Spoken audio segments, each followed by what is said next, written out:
I've been telling everybody. I was like Adams from around my way, man. Nobody knows what besides us. Let's go. I didn't believe when he told me that. Yeah, I told him. That. I was like, man, we from New England. I got a hell of a time even explaining what New Hampshire is to people on a consistent basis. But you know what? My brother caught a case out of New Hampshire. Really? Yeah, my brother Porky, man, he's locked up now. You know what I'm saying?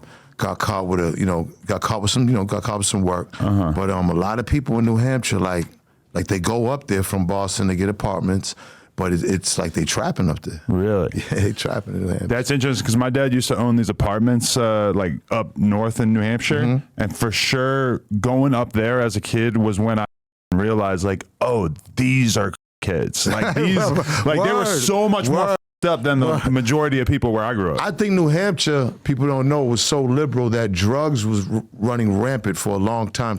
Really? New Hampshire. Yeah, because New Hampshire's always been like a liberal place. You know what I'm saying? Live free or die. That's what's on the license plate. Live free or die. So like growing up, it was always, because I've been up there a few times. Of course, we used to go up there I remember real young, going up there for field trips, tapping the trees for the maple syrup. Oh, yeah, okay. This is when we was real young, and I was, and then it's like once I started, I was like New Hampshire's like super like a lot like weed. Before weed, I used to get my weed from New Hampshire from this guy up there, and this was like in the '80s. Really? Yeah, hell yeah. Yeah, so I leave for however many years when I moved to Brooklyn and Queens and shit, and I go back and there's a gun store like a mile from where I grew up. Word. And I'm just driving by and I see like they got all these cartoons of like Obama, but it's like a monkey type cartoon and shit. Oh. And I'm just like, no, I didn't it's really crazy. get this when I was a kid. No, it's like there's not too much. I wouldn't say policing because it's policing, but you're able to be who you want to be politically.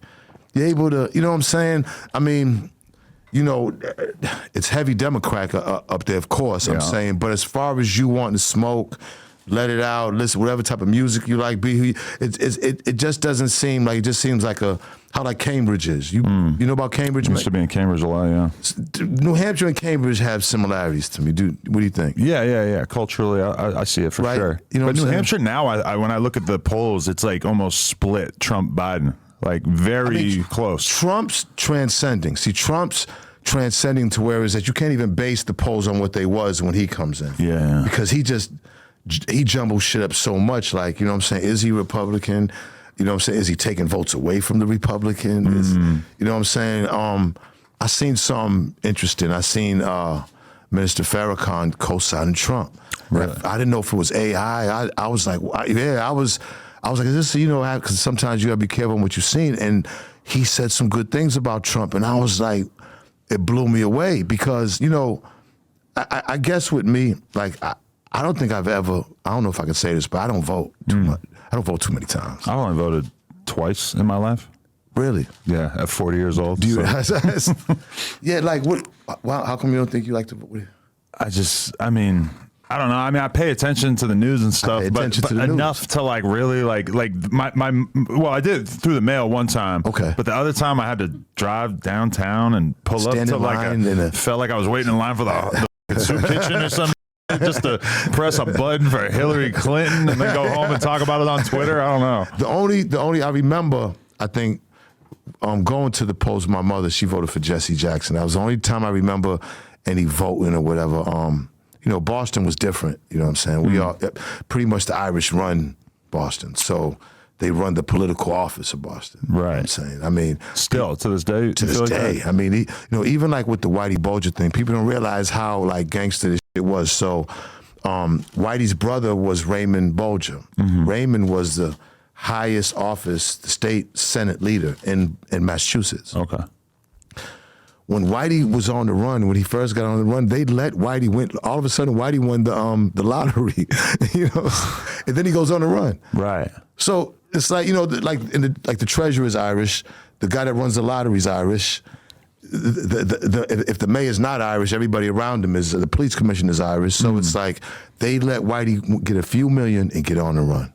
Interesting. That is crazy. Yeah, because I left New Hampshire at like 18, 19. So like my understanding of what it is to be a grown up, or never mind to be in the underworld from New Hampshire, is like non-existent. So like even when I would go back and I would be 22, 23, and my friends would want to go to clubs, and I'd be like, damn, like what the is it? Because I left at 18. I had no idea. Right. Nah, man. I mean, it's crazy because now, like, you know, as with the internet and as time's going, it's like, even New Hampshire, you're gonna go up there. They have a hip hop scene. You know what I'm saying? Like, and, you know, because like when you say now Vermont, I don't know. And I don't know about Vermont. I don't know if Vermont's yet. We did a No Jumper tour in New England in probably 2018, and we did play a show in Burlington. Y'all really in Burlington? It was quite small. All right, it was probably like 100 people. All right, Maine is popping. Yeah. Maine has a scene, but people here in New England, they don't know what New England is. Yeah, because it's hard to even explain how you have New York City, which is the home of hip hop, and then you drive 2 hours to Philly. Right. A lot of relevant hip hop artists from Philly throughout the years up to present day. Right. And, you know, you kind of drive in like a few different directions and hit cities that are very relevant in terms of hip hop. But then meanwhile, you drive 4 hours over to Boston, and it's not like there's nobody that's been influential or relevant in hip hop. 3 hours. I get on at 95. I done got pulled over in every city in Connecticut. Right. But I mean, it's kind of limited, and it's kind of hard to understand how a city that's so close, like one of the nearest closest large cities to New York City, and it just didn't really develop. What's your theory on that? They never accepted hip hop as a full-time radio station. Like how New York had Hot 97. No. Yeah, Jammin' was playing pop, and then they would throw some hip hop in, and they'd be pop and hip hop and pop, hip hop. You know? So it never really took on that full energy of hip hop, I think, that's needed to kind of shape a city. If Boston would have allowed for a hip hop station like a Hot 97, I mean, hell, you go to North Carolina and Charlotte has like 3 or 4 main radio stations playing hip hop in the city, like main. You know what I'm saying? You know, ones, you know, A stations in the city. And Boston Jammin' is not one. It's never been one. It's never going to be one. But that's the reason we've never had a radio station to represent the city. And we're in the top 10 media market, meaning as far as media, advertising stuff, but not in hip hop. Right. We would have to go to Providence just to go to hip hop shows, just to Providence Civic Center. They wouldn't, like the Fresh Fest, they would never ever come to Boston. Boston would never, like the Garden would never ever hold hip hop shows. Really? So never. Wow, I didn't know that. Run DMC could never, unless, you know, if they came with Aerosmith, you know what I'm saying? But hip hop, forget about it. So the Providence Civic Center used to hold all the Fresh Fest and everything, so we'd have to drive to the Civic Center. See, that's so interesting because it's a testament to the fact that the cultural institutions in a city essentially will help decide how prevalent the culture that develops out of them is. Yeah. A radio station is key. But everybody in New York City takes Hot 97 for granted, power for granted. They don't give a fuck. Man, listen, especially in this day and age. Man, listen, when we used to drive to New York, as soon as you hit Hartford, Hot 97's signal was so strong, you'd catch it in Hartford. So Hartford's about an hour and a half away. So halfway there, you get Hot 97.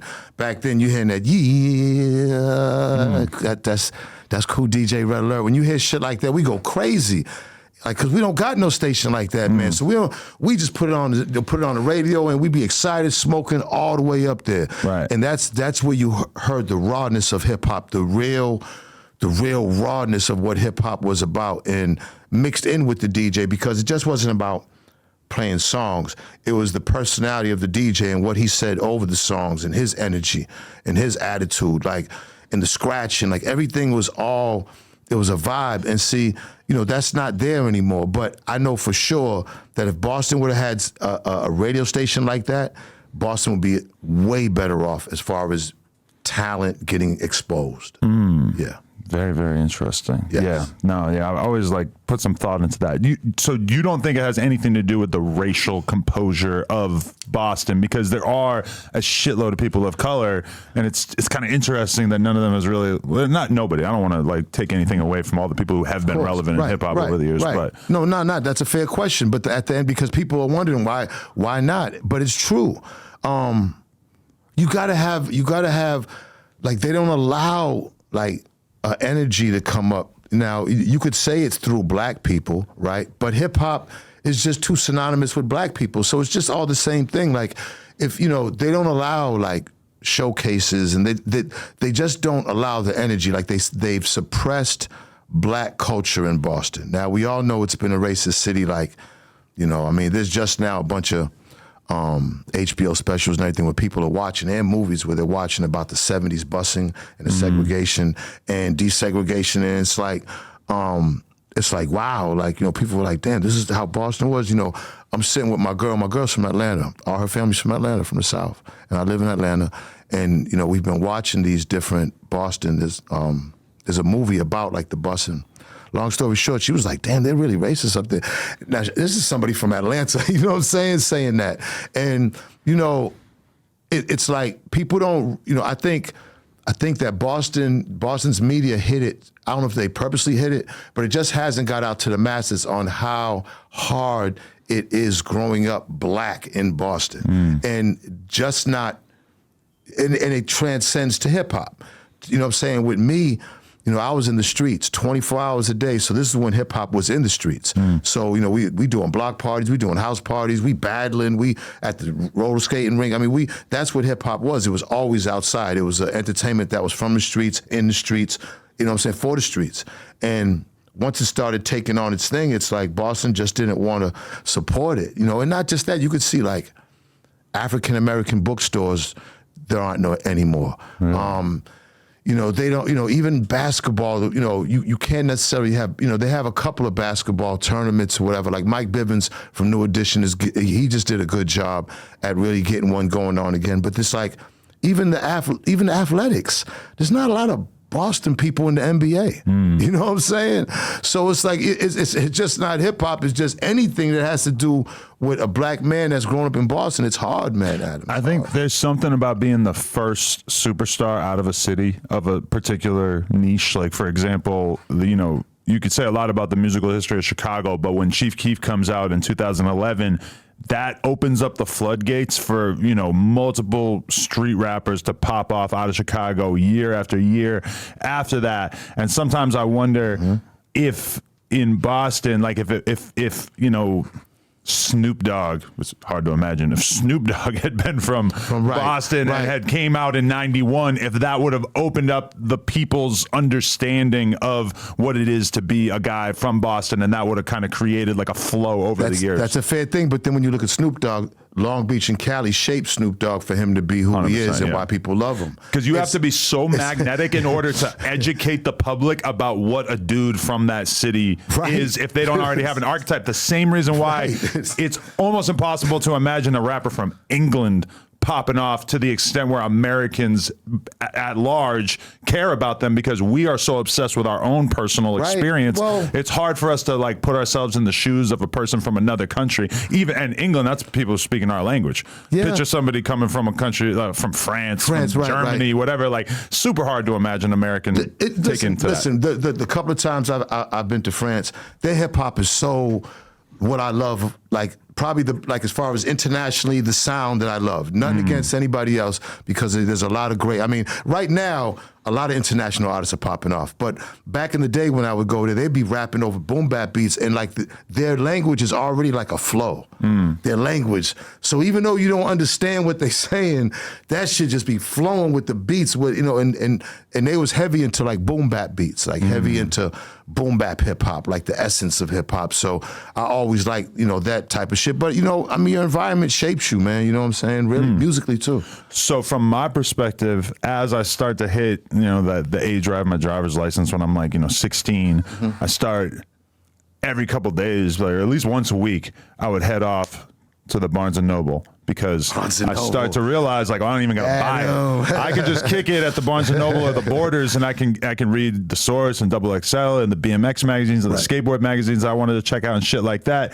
And so this is also 2001 or whatever, when the great Double XL Source beef was emerging. And so I become familiar with Benzino as a result, basically, of that conflict. Of that whole situation. And I'm pretty aware at that time that I'm basically in the middle of a propaganda war between these two publications. Well, yes. I mean, well, it looked like that with me because back then everything was personal with me, and that I don't think I fully, you know what I'm saying, I don't want to say grew up or matured, but I still was, even though I learned a lot being at the source and learned a lot on how to be a businessman on the fly up there, I still had that hip hop, oh, if you disrespect me, that personal thing. And the thing with the XXL, and see, XXL was necessary now that I'm older, I could say that, because you know, we're only putting one artist a month, you know, on the cover. That's 12 artists a year. There's way more artists. So it's nothing wrong with a XXL coming in. Now, we knew from the beginning that XXL basically just copied our blueprint. It was Coke and Pepsi. We understand that part.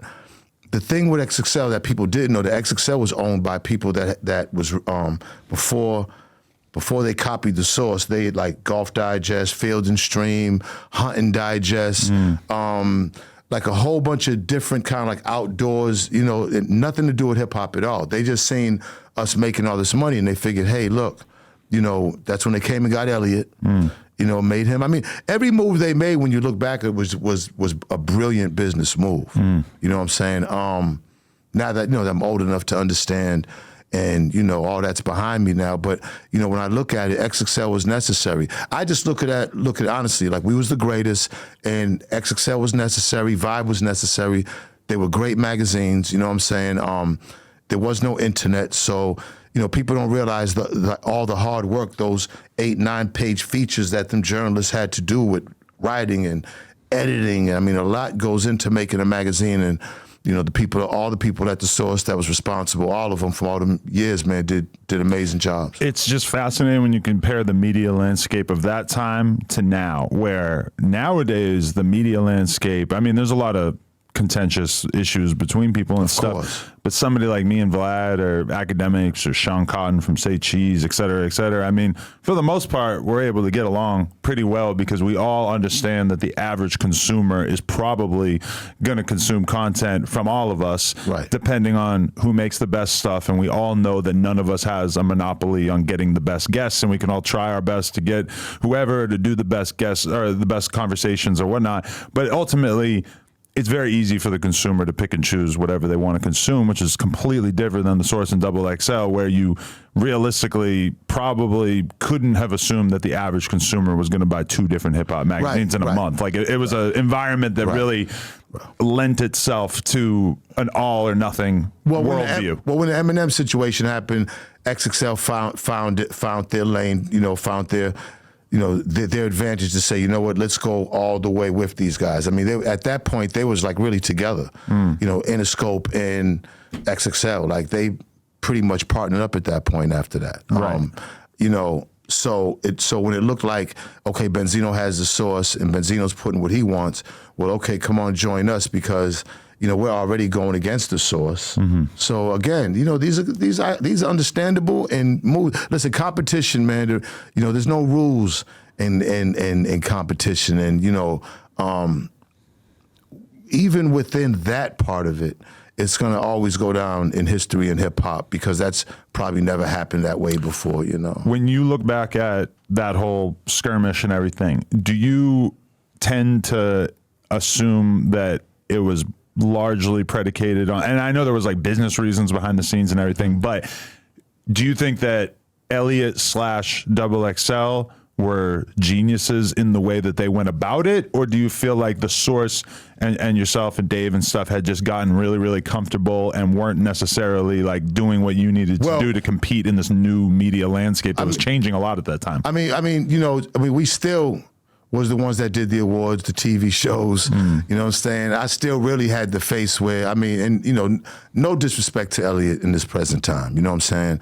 Elliot's, you know, gone on to accomplish great stuff, but you know what I'm saying? Those guys, we just was doper than them in every form of fashion. You know, what the source had was this guy from Boston who's been involved in hip hop his whole life and was really in the streets, and that's what they had in me.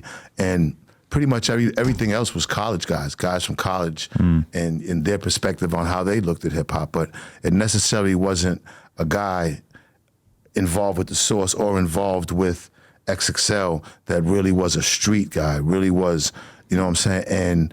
But not just a street guy, but also a hip hop guy. And, you know, I think that was our advantage. I always thought however I was the face of the magazine, for good or bad, I think that's what made the Source official, because at the end of the day, it still come from the streets. And see, XXL, you know, everybody knew that from the covers to everything, verbatim, everybody knew that they copied us.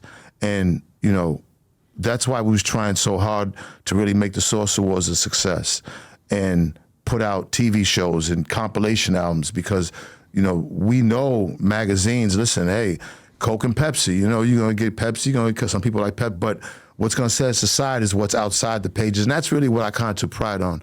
Like my title, and I never really got off on titles, was like the chief brand officer, but my idea was to do things now that the brand is already out there for a magazine, and the stories and the 5 mics and the quotables, the unsigned hype, the word on the streets, the ear to the street.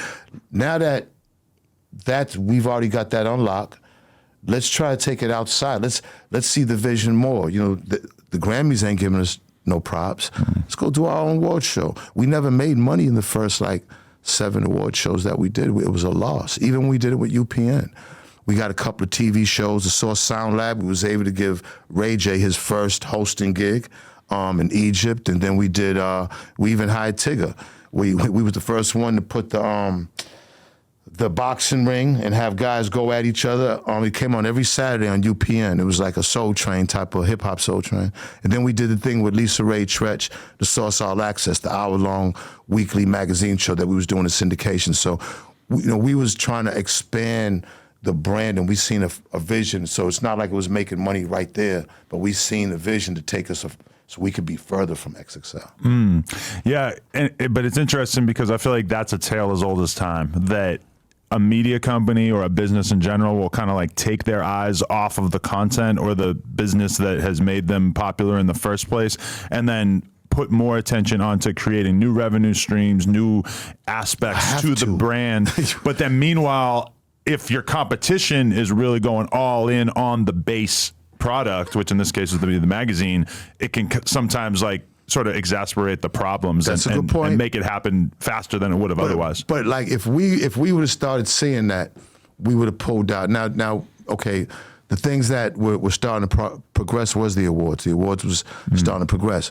Where exactly, which is, you're exactly right, because there was the source.com that ultimately kind of ended me and Dave's reign at the Source. Right, because you were a little too forward thinking, right? Because you knew the internet was the future. I don't want to take no responsibility for that, because at that time, see, me and Dave were partners, and a lot of times, the stuff that were outside the pages that were definitely my imprint on was the awards, the Hip Hop Hits, the Source All Access TV show, and the one on Saturday, in the Hip Hop Hits. These 5 things were the things that I was doing, a couple other things that really didn't latch on. But those things were starting to get successful. Dave came up, and Steve Stoute, that runs United Masters, and H. Edward Young. He was one of Dave's original partners from the very start, one of the 4 original partners. They said, hey, well, let's do source.com, And hey, we could be getting this is going to be the new thing. This is going to be, and it made no sense to me. I couldn't even keep up in the meeting. It just, I'd be getting bored. Eventually I just said, look, Dave, I trust you, So, they went and got the loan for, Dave told me $9 million back then, but come to find out it was $12 million. All right. It was a $12 million loan, and it was at I think 25% interest. And it was from a bank, a small bank in Providence, Rhode Island. And this is what year? 2001? No, before that. Before that? Ooh, okay. This was 90, maybe 99, 2000. So pre-dot-com bust. Right around that time. Yeah. So took a lot of people out. So they went and got a brand new office on 5th Avenue, and I walked in, he said, come here, I want to show you something. And it's 30 desks with these big ass white computers on there. Big, stupid, this is huge, big boxes.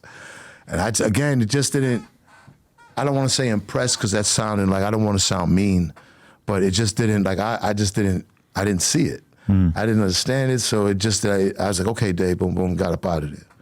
And then come to find out later that it crashed. The whole thing crashed, it didn't work, and we owed the payments ballooned up to $30 million. So the website was never online and operational? It was. It started, and it had a lot of problems, and source.com got up, and it wouldn't work because, see, also what people had to understand. Now, see, this is the part that I knew. There's no way that you're trying to put all this content, or the theory of having all this content online, and you think you're going to sell the magazine. It's the same content. Like, one has to push the other. One has to be, and I knew that back. See, my mind at least knew that. You know what I'm saying? Like, I knew it's like you can't put the same content, just digitize it and put it in there and think that, okay, now we're going to get double the advertisement because nobody had phones. Especially nobody had computers. Because the bread and butter is people going to the store and buying the fucking magazine. So, like, how could you possibly accept the idea that we should just be giving all this information away for free on the site? But they seen it. Yeah. They seen it. And I remember Russell Simmons buying up everybody's.com rights back. These were the early, and I just didn't know what the fuck this shit was. Now, years later, look at what's happening. Because I still remember the approximate time period in like 2005 when I stopped buying XXL in the Source because the emerging hip hop blogs at that time basically were doing a better job at reporting on hip hop day to day. And it started to be that I would go and pick up a copy of XXL, and there would be some cool stuff, some interviews and stuff like that. But for the most part, it didn't really have a lot to offer in comparison to the drip feed of news that I was getting every day from looking at these blogs. Think about that then. So it was 5 years in. There was 5 years too early. There was 5 years too early. And listen, Steve Stoute and Dave's brilliant because they really was the pioneers of this hip hop advertising thing. I mean, honestly, like, you know, when it comes to that, I can wholeheartedly say that them two there had a lot to do as far as getting companies to buy into hip hop and buy into young black men from the street, because that was the blowback, the pushback. You know what I'm saying? That, you know, they was apprehensive on dealing with that type of thing, and it took years. And Dave and Steve crawled so a lot of people can run right now.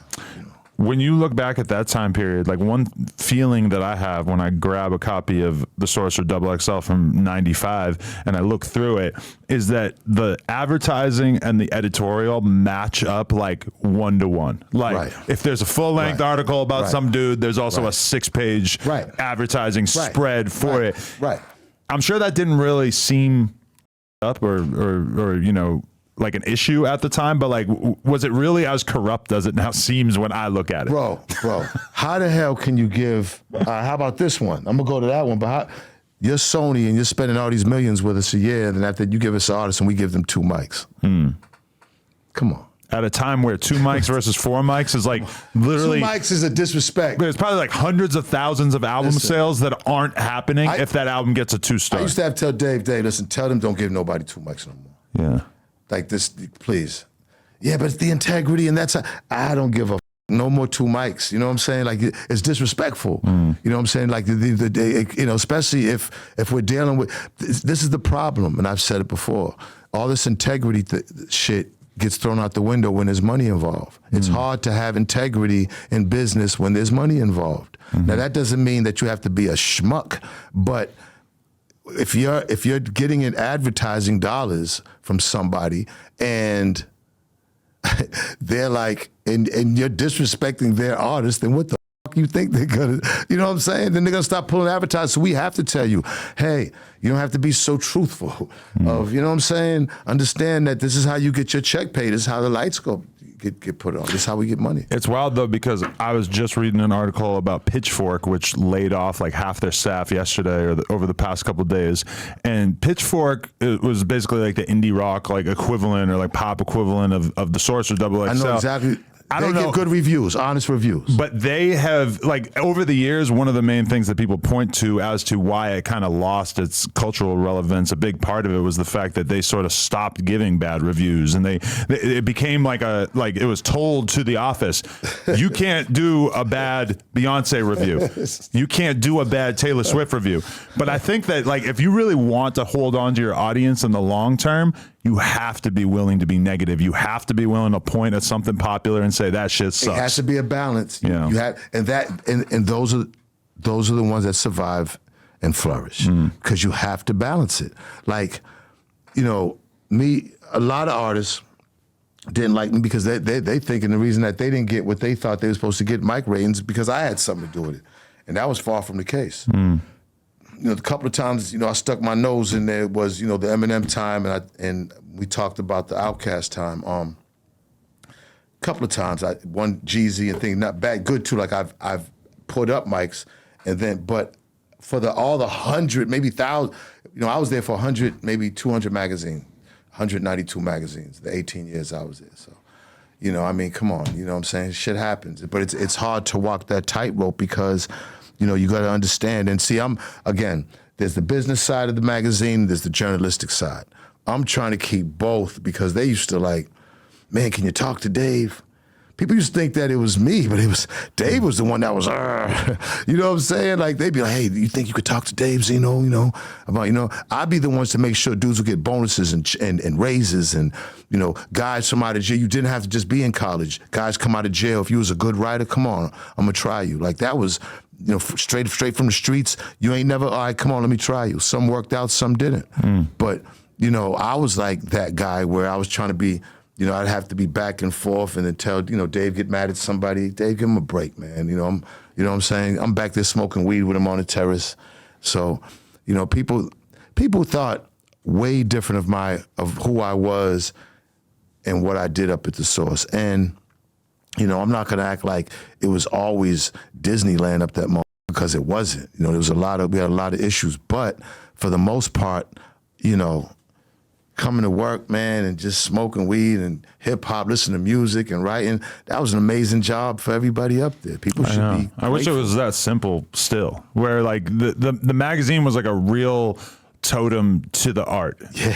Whereas you feel like now when you look at hip hop media that the vast majority of it has nothing to do with the music. Not at all. It's all about who's got a problem with who, or, you know, even just interviews. Well, the artistry isn't about I don't want to cut you off, but the artistry isn't about the rapping no more. Artistry really is about who the person is. Like, hip hop used to lead everything.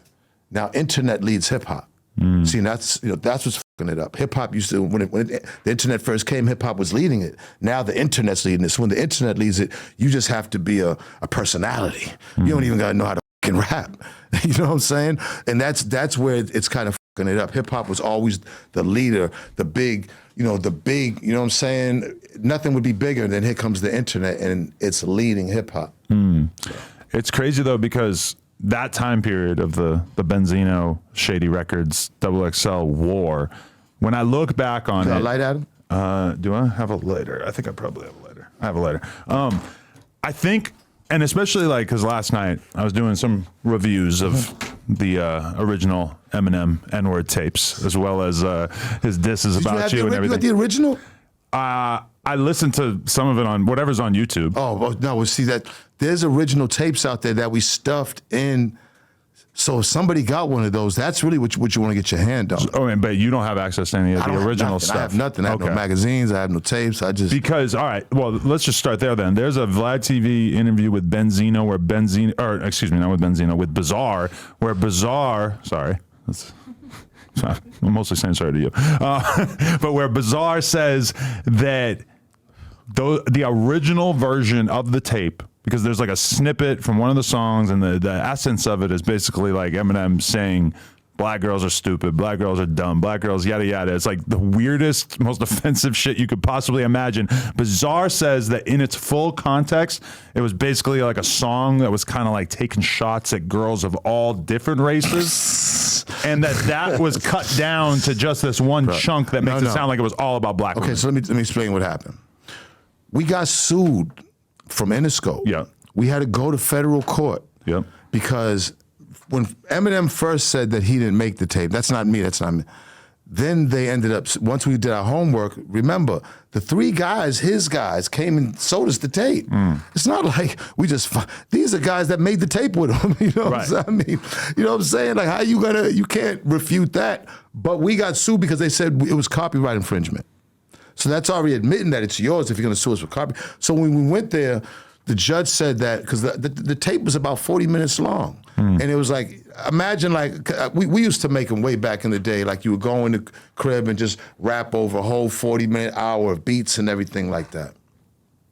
But he was, he had some racial shit in there, you know what I'm saying? And the judge wasn't gonna allow us to stuff the whole, because now we got the tape. They're trying to stop us from stuffing the tape in the magazine and shrink wrapping it and sending it out. That was my idea. Right. I'm like, we're gonna shrink wrap the tape of this tape because they've been trying to sell this tape for over a year. There was like 2 white guys, Maddox and I think they're both dead. I think both 2 of them are dead, or 2 out of the 3 are dead. Like it's some. For sure, Eminem put that bag on him. I don't know. You know what I'm saying? Because then he should have put the bag on him before the tape got out. You know what I'm saying? That's why it doesn't make sense. Hindsight, yeah. You know what I'm saying? So I think they just died. I don't think it had anything to do with Eminem. But what I do think is that they was trying to shop the tape and get 50 bands for the tape. You gave them 15. 15,000. You know what I'm saying? And I paid them I gave them 5 that day. They was happy. We put them up in a hotel, gave them after I sent them, I think, another 5 and another 5. And then I heard one of them died, then I heard another one of them died, and I just was like, but it was never no song about, you know what I'm saying? And I bet you if you go ask Bizarre something now, Bizarre probably be like, yeah, what? Because, Bizarre somewhere probably, you know what I'm saying? Bizarre's a cool dude. Bizarre knows that, and of course, I'm sure, a lot of those guys don't want to get on here and bash Eminem because I'm sure M did a lot for him, but a few of those guys really ain't doing that well. You know what I'm saying? Like, and no disrespect to them because I know what it's like to like be out here struggling and you know what I'm saying? But he made a lot of money, so whatever happened with them, you know what I'm saying, it's not going the same. Okay. So, and that's their business.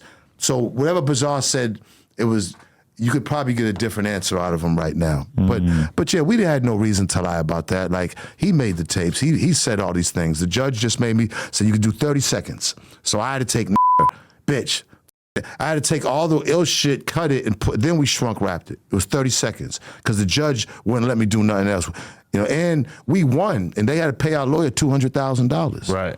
Nobody ever knew that. That is a big W for the little guy right there, though. A federal case. We won a federal case against Interscope, Jimmy and Eminem. And this is like an era where fair use and like the understanding of what could be put out in that regard was like very much less clear. Very smart, because now you could just make a YouTube video and you could call the YouTube video, let's talk about Eminem's racist tapes, and then you could put little snippets of all that shit and nobody's going to be able to tell you shit. Bro, that was like a precedent. Yeah. You know what I'm saying? And I mean, who knew it was going to go that far? I mean, honestly, like, and don't get me wrong, you know what I'm saying? Like me having the magazine, I took it far because I had the magazine. So it did, because of the magazine and the influence and the power the magazine had, I could see now how it looked, It was a crazy time, Adam, man. I mean, people think that like once that happened with Eminem and The Source, that was the downfall, but it wasn't. That had nothing to do with it. Like when Jimmy took his ads, we still had Cadillac, McDonald. We said, you know what I'm saying? We still had the other labels. That was, granted, they had maybe 50% of hip hop at that time. I mean, he had a big roster. Interscope was very, very, whatever was on Universal, not even just Interscope, whatever was Universal, Jimmy was running it. But if we're talking about 2001, 2002, I mean, magazines basically were in a death spiral like 5 years later. That's what happened. So no matter what, this is the direction it was going. Because, okay, that's one thing I wanted to mention to you, too, is that a lot of people give 50 Cent credit for destroying Ja Rule's career. And I've heard it argued by some people who make very compelling cases that Ja Rule's career was already in a death spiral by the time 50 started going in on him. My opinion is this. Every music has its time, all right? Ja's biggest music really can be looked upon as pop, all right? Great hooks, upbeat, happy music that older people can play, very, very light curse words. You know what I'm saying? J-Lo singing, Ashanti singing, everybody singing. These are major stars. It was just a time for a shift for some gangster shit, and 50 was the gangster shit. And once he got with Doc, see, it's about timing, bro. Yeah. Like, Ja's music had its time. Now here comes some gangster shit. It didn't have to be 50, it could have been somebody else. The music was gonna push Ja's music aside, not necessarily Ja's career, because he's never lost his career. Ja still makes a lot of money. He's one of the few artists that can still make a lot of money touring around the world, because them songs he did are timeless. And, you know,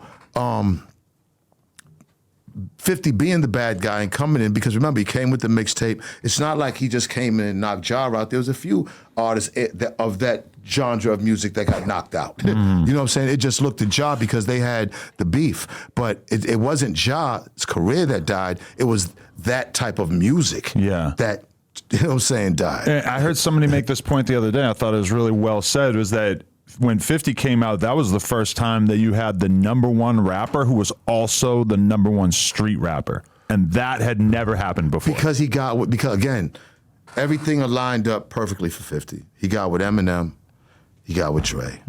Like, and then in New York, he already put in the work with the mixtapes for the street shit.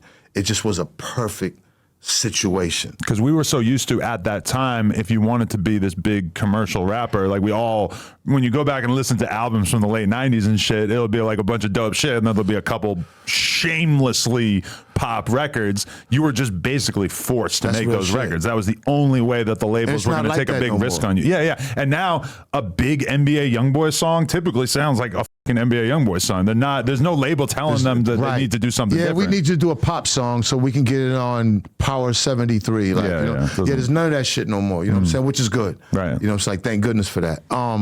I just think that, you know, it's like hip hop shifts, and Ja just got caught up in the shift. But like I said, them songs will live on. Like, he will perform them songs for the next, as long as he can perform them, honestly, because everybody grows with those songs. And people don't realize women, you know, people kind of, you know, when they think about Ja's career, and Ja's like, guys think about it through a beef situation, and beef situation usually comes through guys. Women ain't thinking about that shit. Right. Women want to party, have a good time, drink, shop. You know what I'm saying? Yeah. That beef and shit, they're not impressed with that shit. You know what I'm saying? It's the guy's mentality. You know what I'm saying? Even when they're older, 50 Cent ruined Ja Rule's career.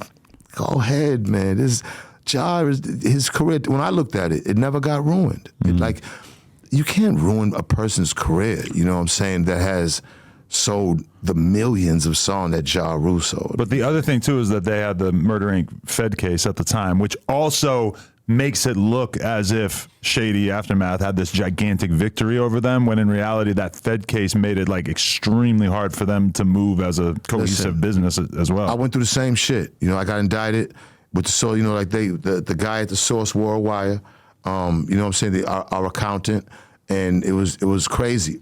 But back to the Irvin M, just like us, the feds, when you're making all that money, Irvin M was making so much money.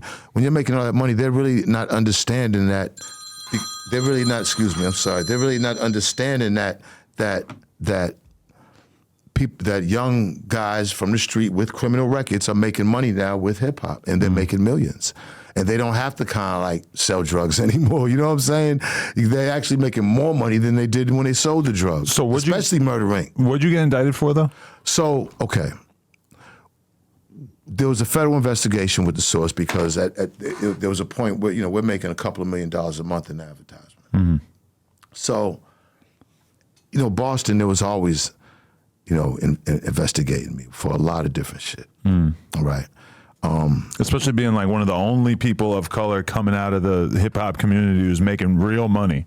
I mean, but you know, before that, it was the situations, just hood shit, and you know, me coming up, and you know, Boston, the hood of Boston is only 10, 15 miles radius. You know, you know what I'm saying. So it's not like it's too difficult. You know, when you think about it now, to look to get on a nigga, but.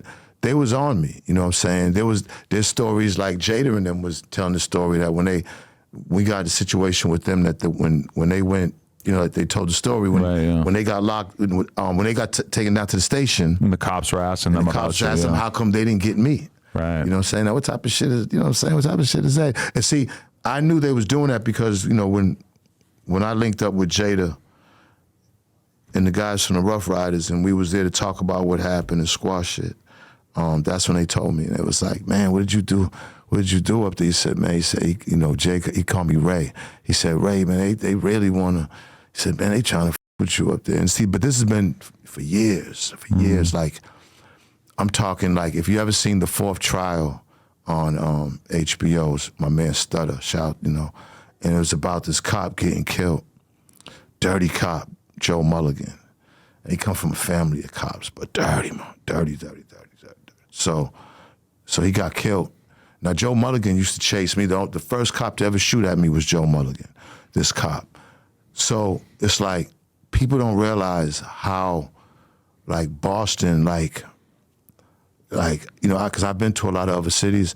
Like Boston, since it's racist, we're boxed in on what we could do, and now you're fighting against blocks that are literally like maybe 5 blocks down every day, all day, and it's pump shotguns and revolvers. It wasn't, you know, dudes' whole shits was getting blown off because they was getting hit with pump shotguns, sawed-offs.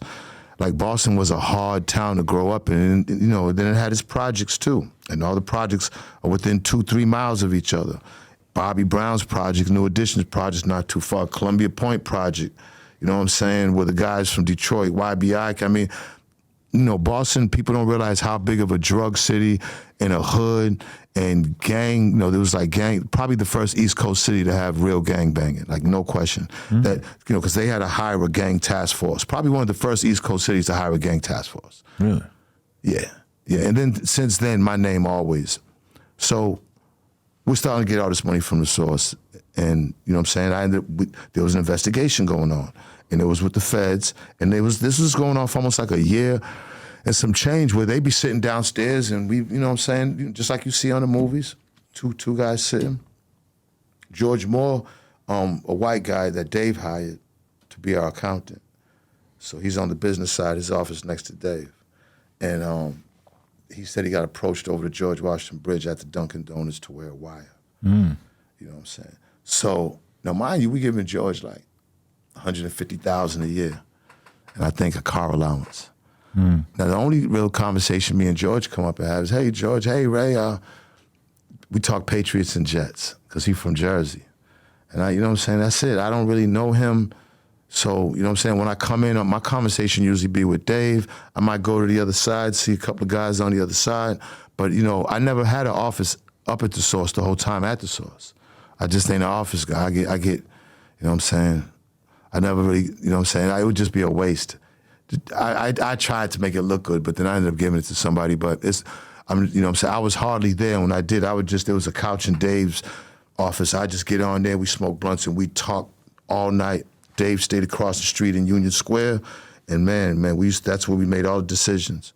But I never understood why he would wear the wire. When they asked him that, they said he thought it would be fun or thought it would be an adventure. I don't know what, it was like I swear to God, that's what he said. That's an amazing excuse. I never heard that. Bro, and like, and this is the craziest shit, was that he had like a thing, right, one day. And he used to only want to be wearing them like a little name badge or something, right? Okay. With a number across it. And I'm like, and it didn't dawn on me, right? I'm like, nobody else up here got this motherfucking thing on this shit. So I'm thinking it's something that all accountants in New York must have. See, I swear to God, I'm thinking like it's a taxi thing. Like, you know what I'm saying? If you're a taxi, you need the emblem. I'm thinking maybe medallion. Maybe because he didn't have it before, but then he wore it every day. And I'm like, maybe in my mind, this is what I thought it was, that this is something that this is what all accountants got to wear that. Right. He's an accountant. Maybe he's a New York accountant. And that's what that was. Because I did not, that was the fucking wire. Wow. So he wore that. The charges was extortion, money laundering, 2 murders in Boston. It was like 3 other charges, and they was already trying to offer me like 25 years. And they had recordings of you talking about stuff related to this? They interviewed over 120 people. The feds interviewed over 120 people, maybe 160. guys would tell me that guys was getting pulled out of the federal prisons in Pennsylvania. And they, you know what I'm saying, the whole source got interviewed. Everybody, a lot of people in Boston got interviewed. The reason now, that shit fell apart. They were spending too much money and all of a sudden they couldn't connect no dots, it fell apart, all right? So now the IRS, because there's two offices, there's criminal, then there's IRS. Mm-hmm. They're both feds, so the IRS said, fuck it, then we're gonna indict them. And that's where they gave homie, George, the fucking wire and say, look, we need you to get him to say that he's not gonna do his taxes. We need you to make him say that shit. And now this is a point where this motherfucker, hey Ray, we gotta do your taxes. Like, I don't know no fucking taxes, right? So hey Ray, this is starting to happen often. Now after a while, I'm getting mad. We go on tour. I stopped answering this call, and I was like, Dave, man, what the fuck is the matter with your man? I said, tell him I don't know nothing about no fucking taxes. This is exactly what I'm saying. This is what we hiring him for. It's like, I said, why the fuck you keep asking me about this? And I never thought that he was a rat or anything. So then finally, the last straw, when he was two times was on the bus, he called 2 times. Was like, hey Ray, we gotta do your time. I hung up on him. Now, the list that they interview people on the criminal, since I never got indicted, I could never ever see who that list of people are and what they said, because I didn't get indicted. But George's list I could see from the wire. So every time I would hang up, you would hear this motherfucker be like, he hung up on me again. You could hear, because we would hear all this shit behind it because he was still wearing the wire. So I was like, look at this shit. So I got indicted. They offered me 5 years. You know, taxes. Everybody gets it. You know, Al Capone got hit with taxes. You know what I'm saying? He couldn't. I said, you know what? I'm gonna take it to trial. Fuck it. They offered me 3. The worst I could get was 5. And Coy had just been born, kind of. It would give me more time with her. I knew I was going. I said, fuck it, let me go do this 5 years. Everybody around me done did that. It's time for me to go do mine. You know what I'm saying? At that point, I ain't did no serious time. You know what I'm saying? So I accepted. I said, fuck it. I didn't have nobody come down to the federal. The federal court is this brand new court on the water. Every judge has marble floors. You used to see this shit. This shit look crazy, man. So I had an all-white jury, because picking your jury, anybody in here know Almighty RSO? Raise your hand. Source Magazine, raise your hand. Made Men, raise your hand. So every black person is out. Okay, yeah. There was one Indian, and he was an alternate, right? So I knew I was going, so I hired a lawyer. I had a little bit, we done already lost the source and everything. I had my jewelry left, and my lawyer was gonna charge me close to $300,000, you know what I'm saying, for the case.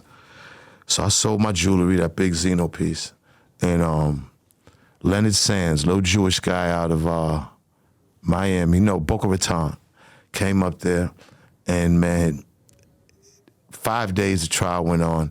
George came up and testified. I'm sitting there like, I could not believe it, man. I just could. He was shaking, like I could see him visibly shaking though, because there was no fucking reason for him to wear a wire on me. There was no, what did I do to you? I've never was disrespectful to him.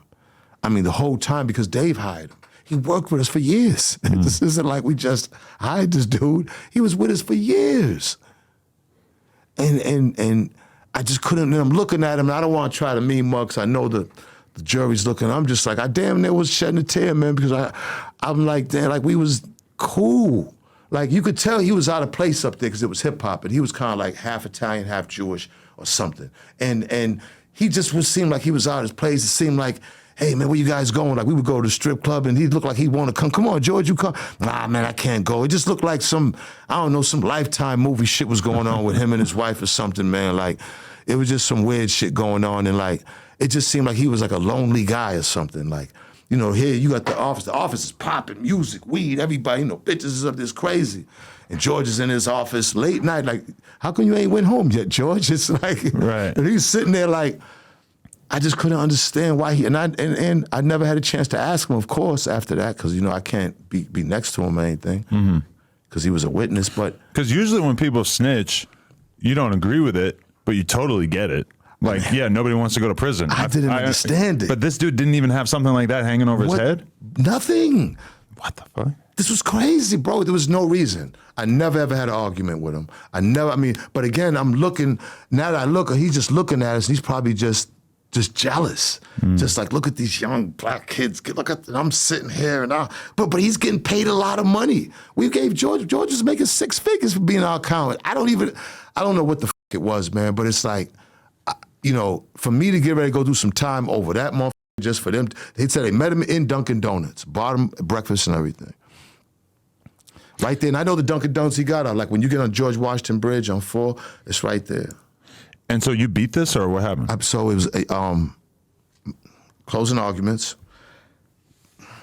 My lawyer giving the closing arguments. He passes out.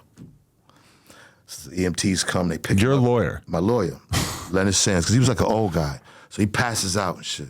So they bring him back to the judge's chambers. He comes out on the gurney with the oxygen, and he's waving to me. I'm like, oh, shit. So when I went back to the hotel, because I was living in Miami at the time, and I didn't even tell nobody about this. I didn't want nobody to know. You know what I'm saying? My mother was living at this time. I didn't want. So if it was gonna happen, I was gonna be there by myself. And so I went back, and then it was next thing you know, he came back and went to Boston City Hospital. It was his heart defibrillator had up or something. Came back, gave closing arguments. 3 hours later, not guilty. I almost passed out. I could not believe it, bro. Like it was like I couldn't believe it. I just grabbed him, man, and I just couldn't believe it, because you don't beat federal cases, man. Right. You know what I'm saying? And the way this went was just, and even, one thing I do know is this, because the judge at the end of it, she didn't even understand it. The judge is like, what the is going on? She's looking at the prosecutor like, what was this?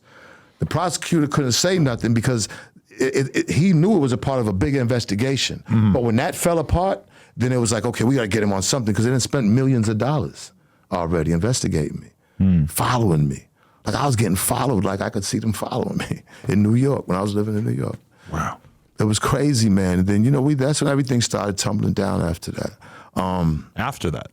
Right, like around that same, you know what I'm saying? Right. Everything has just happened. We lost it, you know what I'm saying, to Black Enterprise. And then, yeah, man, it was just, with me though, see Dave. Because you had the Hip Hop Daily thing after that, right? Hip Hop Weekly. Weekly, right. But that was just something just to keep, like, Dave took it hard.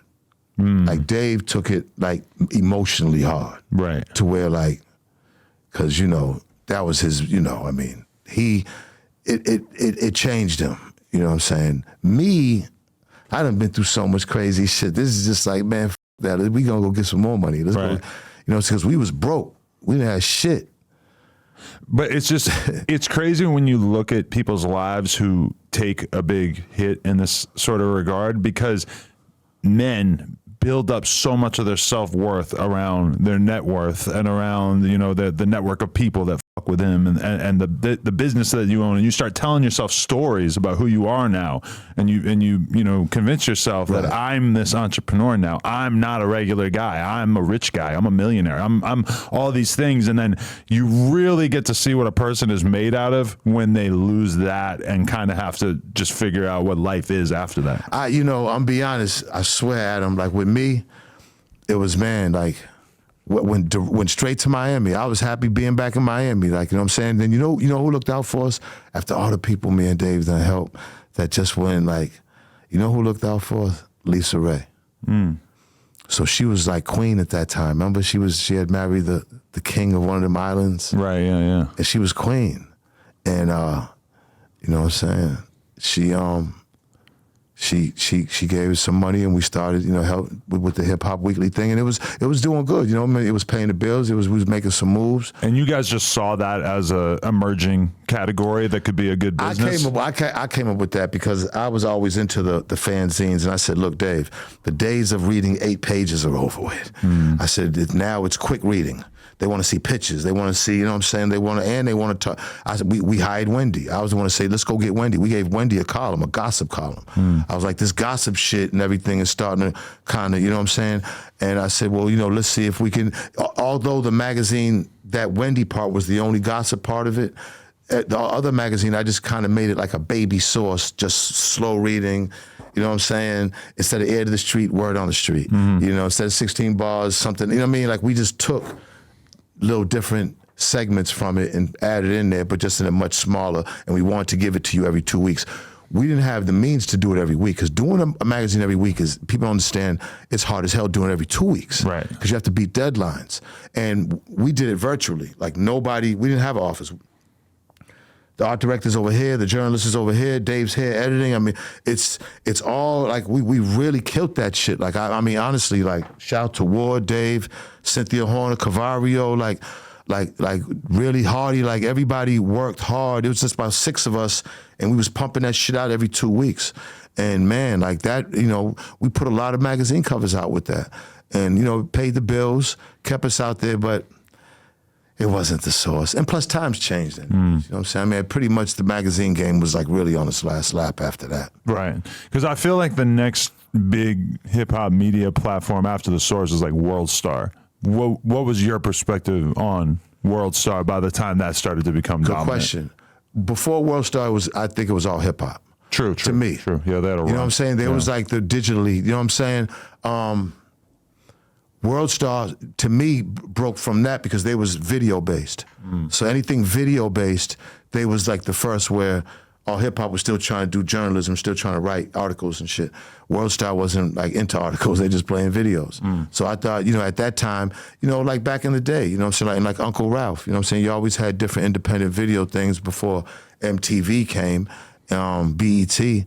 You know, there's not too many platforms. So World Star gave it, there was a platform that was needed. And they was the first to give a huge platform for videos. And because part of when you're describing XXL, it kind of felt like it was a race to the bottom in a sense, because one of Elliot's key innovations was, we're going to put 50 on the cover every month, or they partnered up with him 4 or 5 times throughout the course of a year. They had to. They had to. That was the deal they had. Okay, if we're gonna, then yeah, you got to give us this even after the beef. Right. You know what I'm saying? We still got to run our shit, and then I think that's what fucked them up ultimately. You know what I'm saying? Like, believe it or not. You know what I'm saying? The one great thing I think that Elliot did with that was like the young, what's like the young people on the cover? What's that called? Like, the freshman cover. The freshman. Yeah. I think that was the one thing that they did that was, you know what I'm saying, that to me, they added to the culture with that.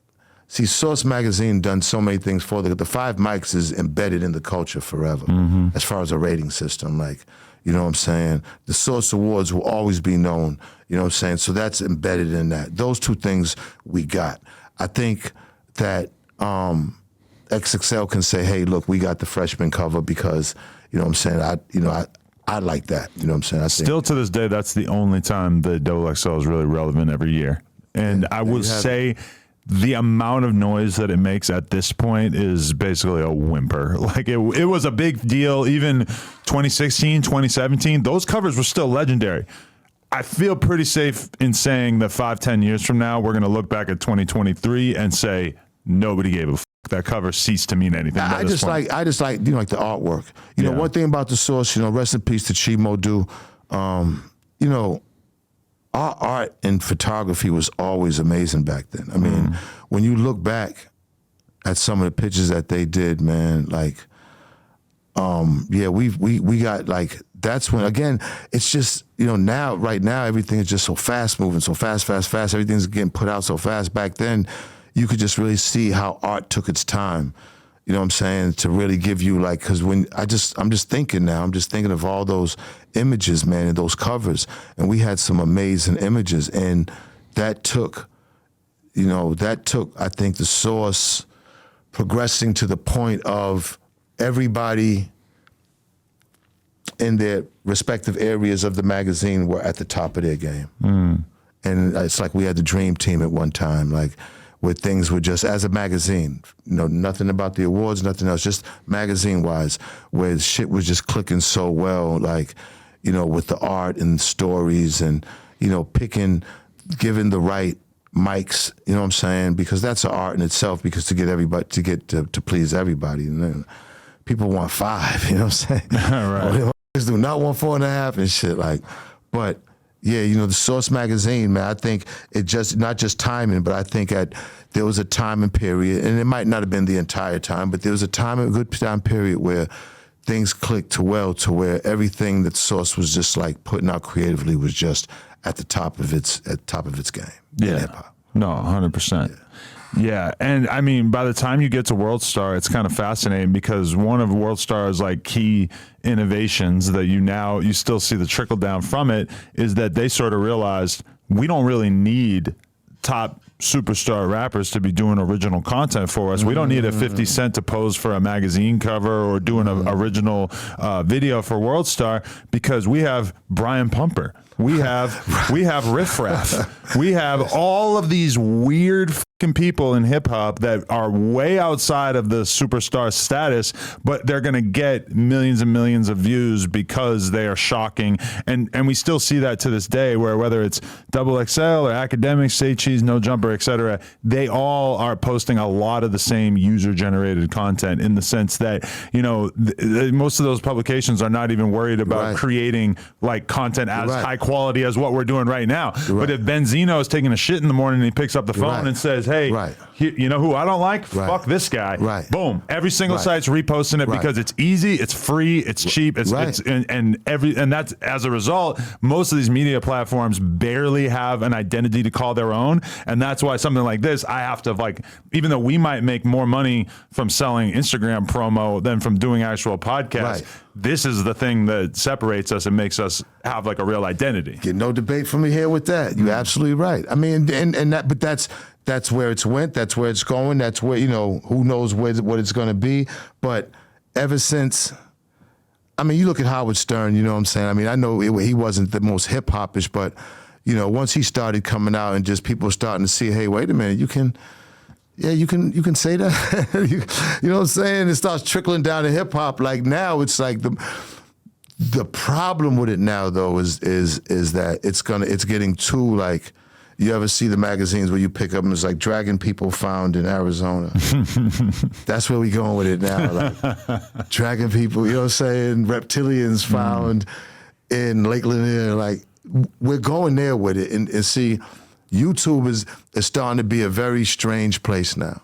And if they don't be careful, it'll get to the point, like it'll hurt. It'll hurt. If they keep going down that sensational bullshit, it's gonna hurt more than all the great ones, there'll have to be something else to put on and not YouTube. All the great shit that don't wanna be around that foolishness and that, you know what I'm saying? Because, you know what I'm saying? Like, for the most part, you guys are successful because you're putting across a good product. You're not sensationalizing. They see you, they hear you, you're accessible. All right.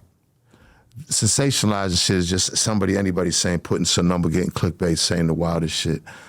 You know what I'm saying? I mean, definitely on some discrimination shit, defamation shit, saying it's crazy. I'm just afraid that if it keeps going like that, especially through hip hop, then that's what's going to hurt. That's what's going to hurt hip hop more than anything. Because if that's what's going to be the entertainment, then what the f do you need rapping for? You know what I'm saying? If that's where it's at now, if you want to just see some crazy pictures and some crazy thing, and that's what gets your rocks off, then it's like, damn, then you know, we've lost this great thing that we've built. That was built on something way more tangible than this bullshit. You know what I'm saying? And don't get me wrong, I'm not trying to that's what people do on the internet. That's what people do. But I just know that, man, if we could just stay towards the shit that makes sense and shit that brings knowledge and good entertainment opposed from the bullshit, then man, how much more stronger and how much more money would the culture make? I honestly think that type of shit is going to lose more and more money. I don't think that's going to be worth anything. So I think it's interesting that hip hop, like, there's basically two ways to perceive it, and I feel like it's kind of generational. Where from your generation, hip hop is this emerging art form that is representative of your community and your culture, and therefore it's worth fighting for it to be huge, for it to have integrity, etc. Now we live in a world where a huge percentage, definitely the vast majority of hip hop fans, hip hop has always been basically the dominant culture throughout their entire lives.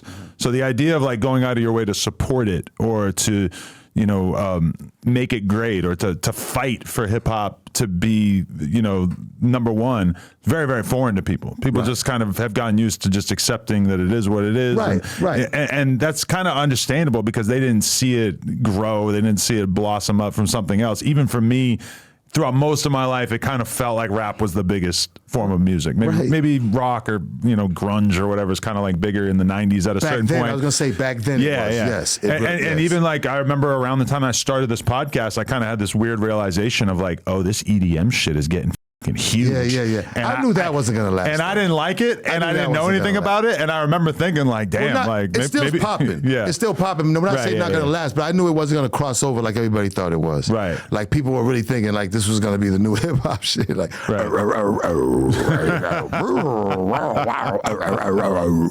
never got it. I'm like, how could just the beat be better than a beat with a guy creating some very fascinating, interesting. So I cannot front like the way most of that shit is chopped, the way you chop it. Yeah. But I mean, some of that shit really had a bad. Like I'm all for a big vibe, big type, like mean type shit. So I used to feel it, but I knew it wasn't gonna. I knew it just wasn't gonna like okay, just get in hip hop and then stay in hip hop. I knew it was kind of be like a little fad. I knew that was gonna be a fad. Yeah, it appeals to a very specific. There's still a huge audience that with that. You know what I'm saying? Yeah. Because everybody was saying that Walker was fucking with EDM heavy and shit. You know what I'm saying? A lot of people say that kind of killed his career.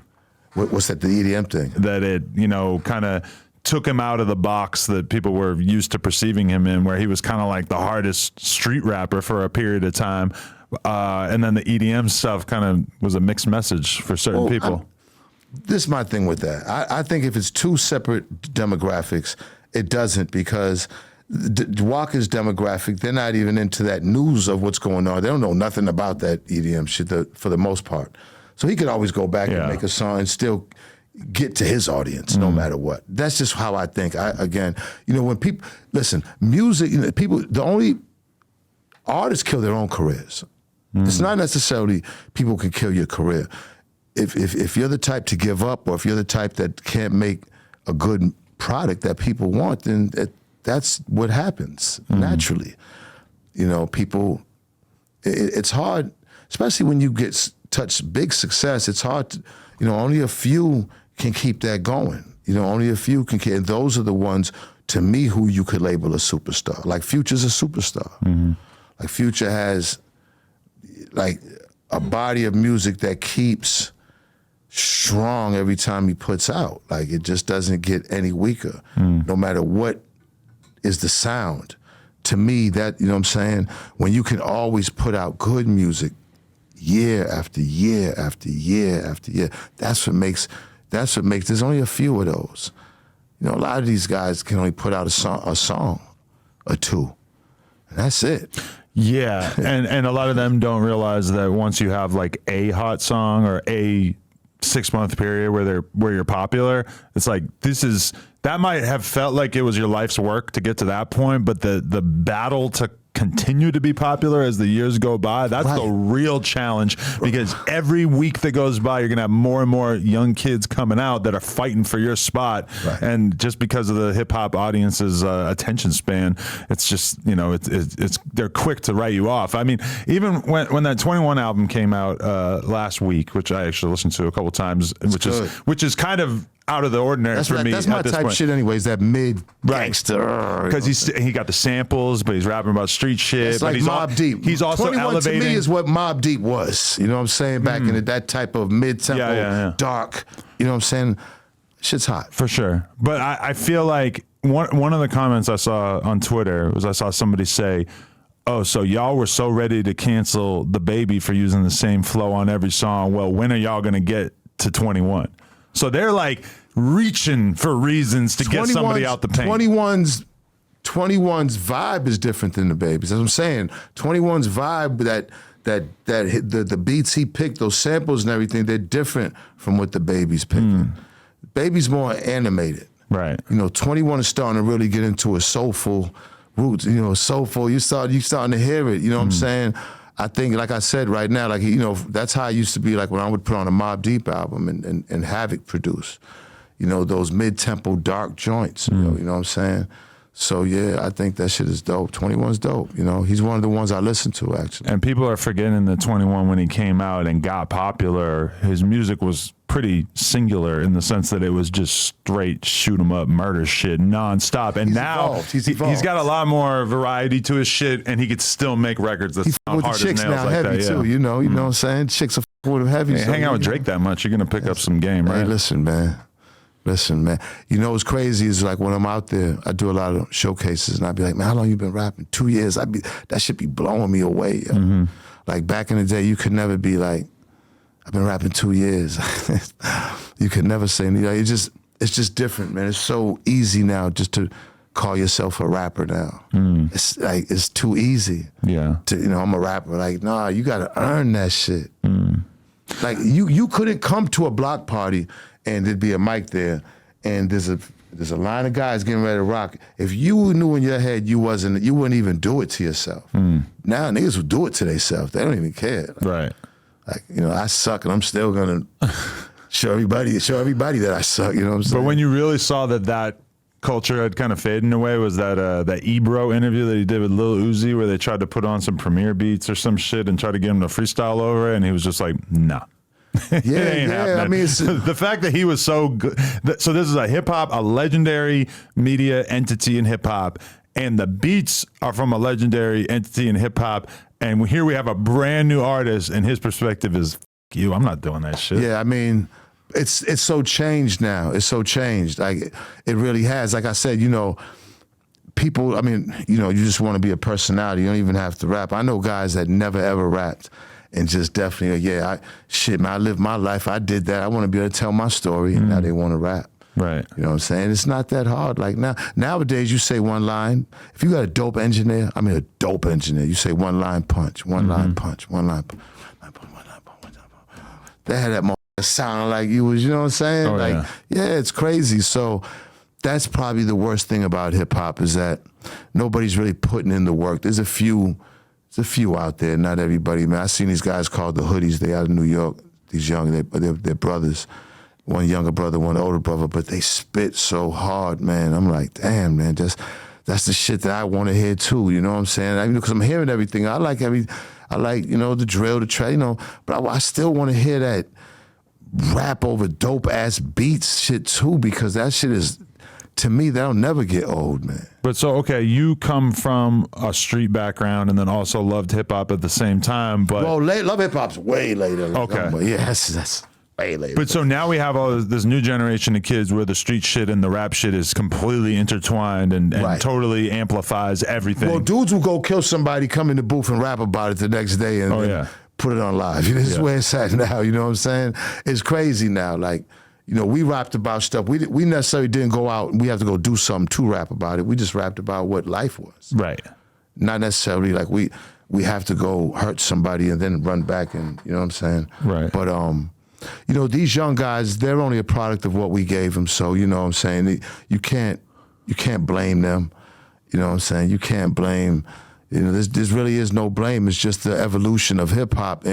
But what has to be said is shown as just the balance. You know what I'm saying? That look, okay, we got that, but I think kids are seeing that now. Like, the 6 kids that went to jail the other day over the duck shit. Like, you know what I'm saying? Now, when they get sentenced, I'm sure it's gonna hit a lot of people. You know what I'm saying? And over these last few years, people are seeing it's dying and going to jail so much that, I think these young guys will look at it and be like, man, is that how I want to live? Or is this really what I want to do? Because, there's not too many, there are options. You have options. You don't have to you do have options. Most people do.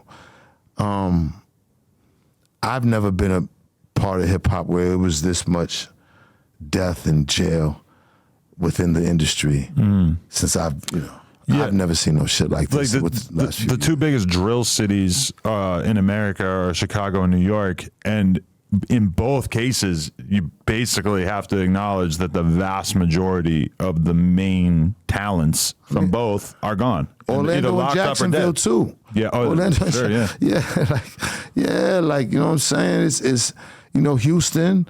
I'm saying shit, Detroit. Yeah. Like, you know what I'm saying? Like, for real, like, you know, Boston has been like that for so long. I don't want to say I take it for granted, but we've been doing that. That's been us since like the early 80s. So it's just unfortunate where hip hop is now. Like, you know what I'm saying? That, you know, and even on Martin Luther King's birthday the other day, I'm like, damn, I said, how can we have a holiday if we continue to really be out here, you know, beasting each other like the way we do? How can we even have a holiday? And I'm just trying to think. I'm like, what can hip hop do to change that? And I don't know if it could ever be changed at this point. Yeah, because like with those dudes from Oblock getting locked up for the FBG Duck murder, or getting you know, sentenced, or they haven't been sentenced yet, but they were that was found all guilty. a result of hip hop. Oh yeah, that whole thing there with Duck, one guy, I mean, it was a bunch of guys got killed, but all that is a result of the energy from hip hop. FBG Duck put out a song called Dead Bitches, I think, like pretty much right before he got killed, which isn't to say that it wouldn't have happened otherwise, but I mean, there's just so much of this is rooted in the music, and it's kind of like a guilty pleasure for me in a sense, even just listening to a lot of these artists, because I like the music so much. It's so real and intense. But then at the same time, you realize what you're listening to as you get older. It's the frequency, Adam. The frequency. We're just balls of energy in here. Frequencies, you know, we have energy in us that attract. That's why when you get goosebumps, you don't control that shit. That shit's controlled from energy. Your shit stands on here. That's because there's energy. There's 33 metals inside of us. You know what I'm saying? So like, shit, you know what I'm saying? Like that low frequency energy, you know what I'm saying? It attracts us. Right. Just like if you hear like a Ja Rule song, you're not gonna get the low frequency energy from a Ja Rule song, from those songs. Right. You gonna be, you know what I'm saying? That's what that music does. It gives you you know what I'm saying? It gives you high frequency. You know what I'm saying? We just found the frequency that's so low that I'm just afraid, like, man, like what can we do to turn it around, or what can we do to at least give notice that this shit is only getting worse? Like, those guys, man, I don't know, they're not even, none of them over 30 years old, I don't think. Oh, never. Yeah, almost never. If you make it in Chicago drill, if you make it to 30-year-old head. Yeah, I don't see why there's some type of national, even within the presidency, why that's not on the back, like on one of the main things is to try to figure this out. Because when you look at it, it's just like Vietnam War. It's nothing different. Like how many people die in the country a year? 10,000, 10, 15? I'm not sure. Maybe like 10,000 a year. That's a lot of young guys. And I'm just like, I know for a fact that hip hop has something to do with it, and I'm not gonna be a hypocrite. Right. Yeah, because I mean, I remember at one point Nicki Minaj put out a statement basically saying that it was ignorant to blame drill music for violence in New York City, and I'm like, this is a statement that nobody who pays attention to this music would ever make, because it's so unbelievably obvious that people are literally making diss songs about each other, or going on Instagram Live and kicking the candles at the burial site and shit like that. It's not just rap, because it's social media as well that amplifies all this shit that otherwise would have been smaller. Right. You know, I mean, it's just going to be a matter of when they're going to get tired of. It's going to be a matter of if some. I don't know. I don't know if it's going to be this generation. You know what I'm saying, or if it's going to be the next one. Because if this one like when I look at it, and I look at it coming up, it was nothing like this. It's not even close. Now there was deaths in the street, but I'm saying as far as result from hip hop. These deaths are hip hop deaths that have some type of connection through hip hop. And you know what I'm saying? That's unfortunate. Because that's not what hip hop is supposed to be.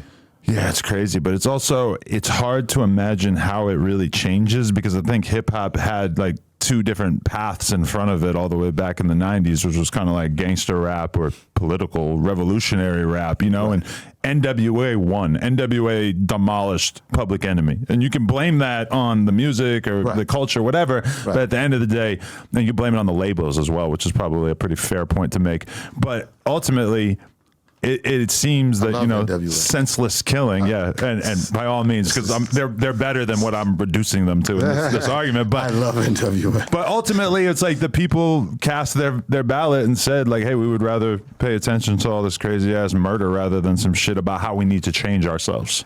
NWA is or probably how the world needs to change. I'm saying when you look at NWA, NWA just really captured just captured the character of what young black guys out in the hood was, right, at that point. Like every single one in every city. It didn't even matter if they was from LA or whatever. They just captured it. And man, like the music, that's why, you know, Dr. Dre, you know, the gangster music that he truly did gangster music, because his music, like, you know, real shaped lives, like shaped minds, you know, street life. Like that was a symphony to the streets. You know what I'm saying? Like without, you know what I mean? Like I'm trying to think how before hip hop it was disco and R&B and everything. Like without gangster music, man, life would be a lot different doing those things that we did in the streets and how we came up. What, do you think it would have made you worse if you had access to music like that? You know what? That's a good question. Because man, it was that music charges you.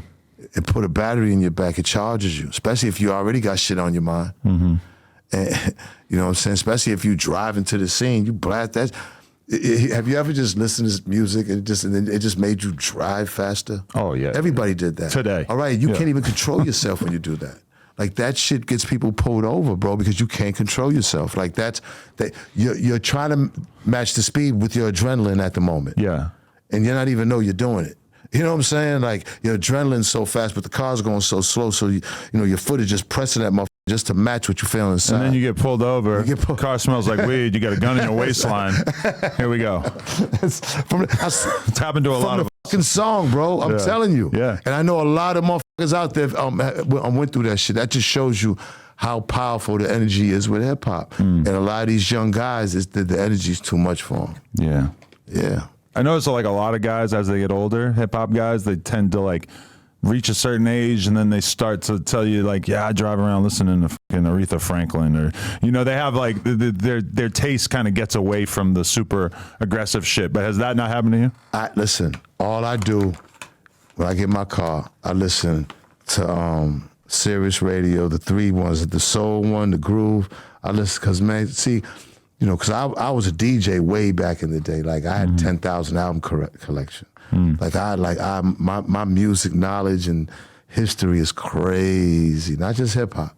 So I really love, you know what I'm saying, old school shit that, you know, band shit.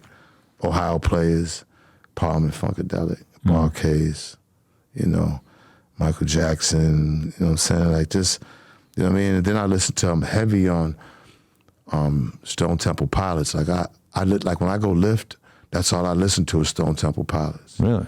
That's crazy how, like for real, it still remains. Bro, I listened to that shit like 5,000 times. Really? Still remains. That's dope. Like 5,000 fucking times, yo, at least. I'll go in there and lift for an hour and a half and just keep putting that over and over. Really? Yeah. So man. that repetition of a song is a thing for you? I heard you talking about that with Math Hoffa too. Yeah, like you know, because, you know what I'm saying? Like I want to feel that. That's what's giving me the feeling. That's why I get, like I can go to the gym because I'll play victim within myself. I'll find something, play victim, you know what I'm saying? Feel sorry for myself and then connect with music has always been what's kind of connected my emotions and shit.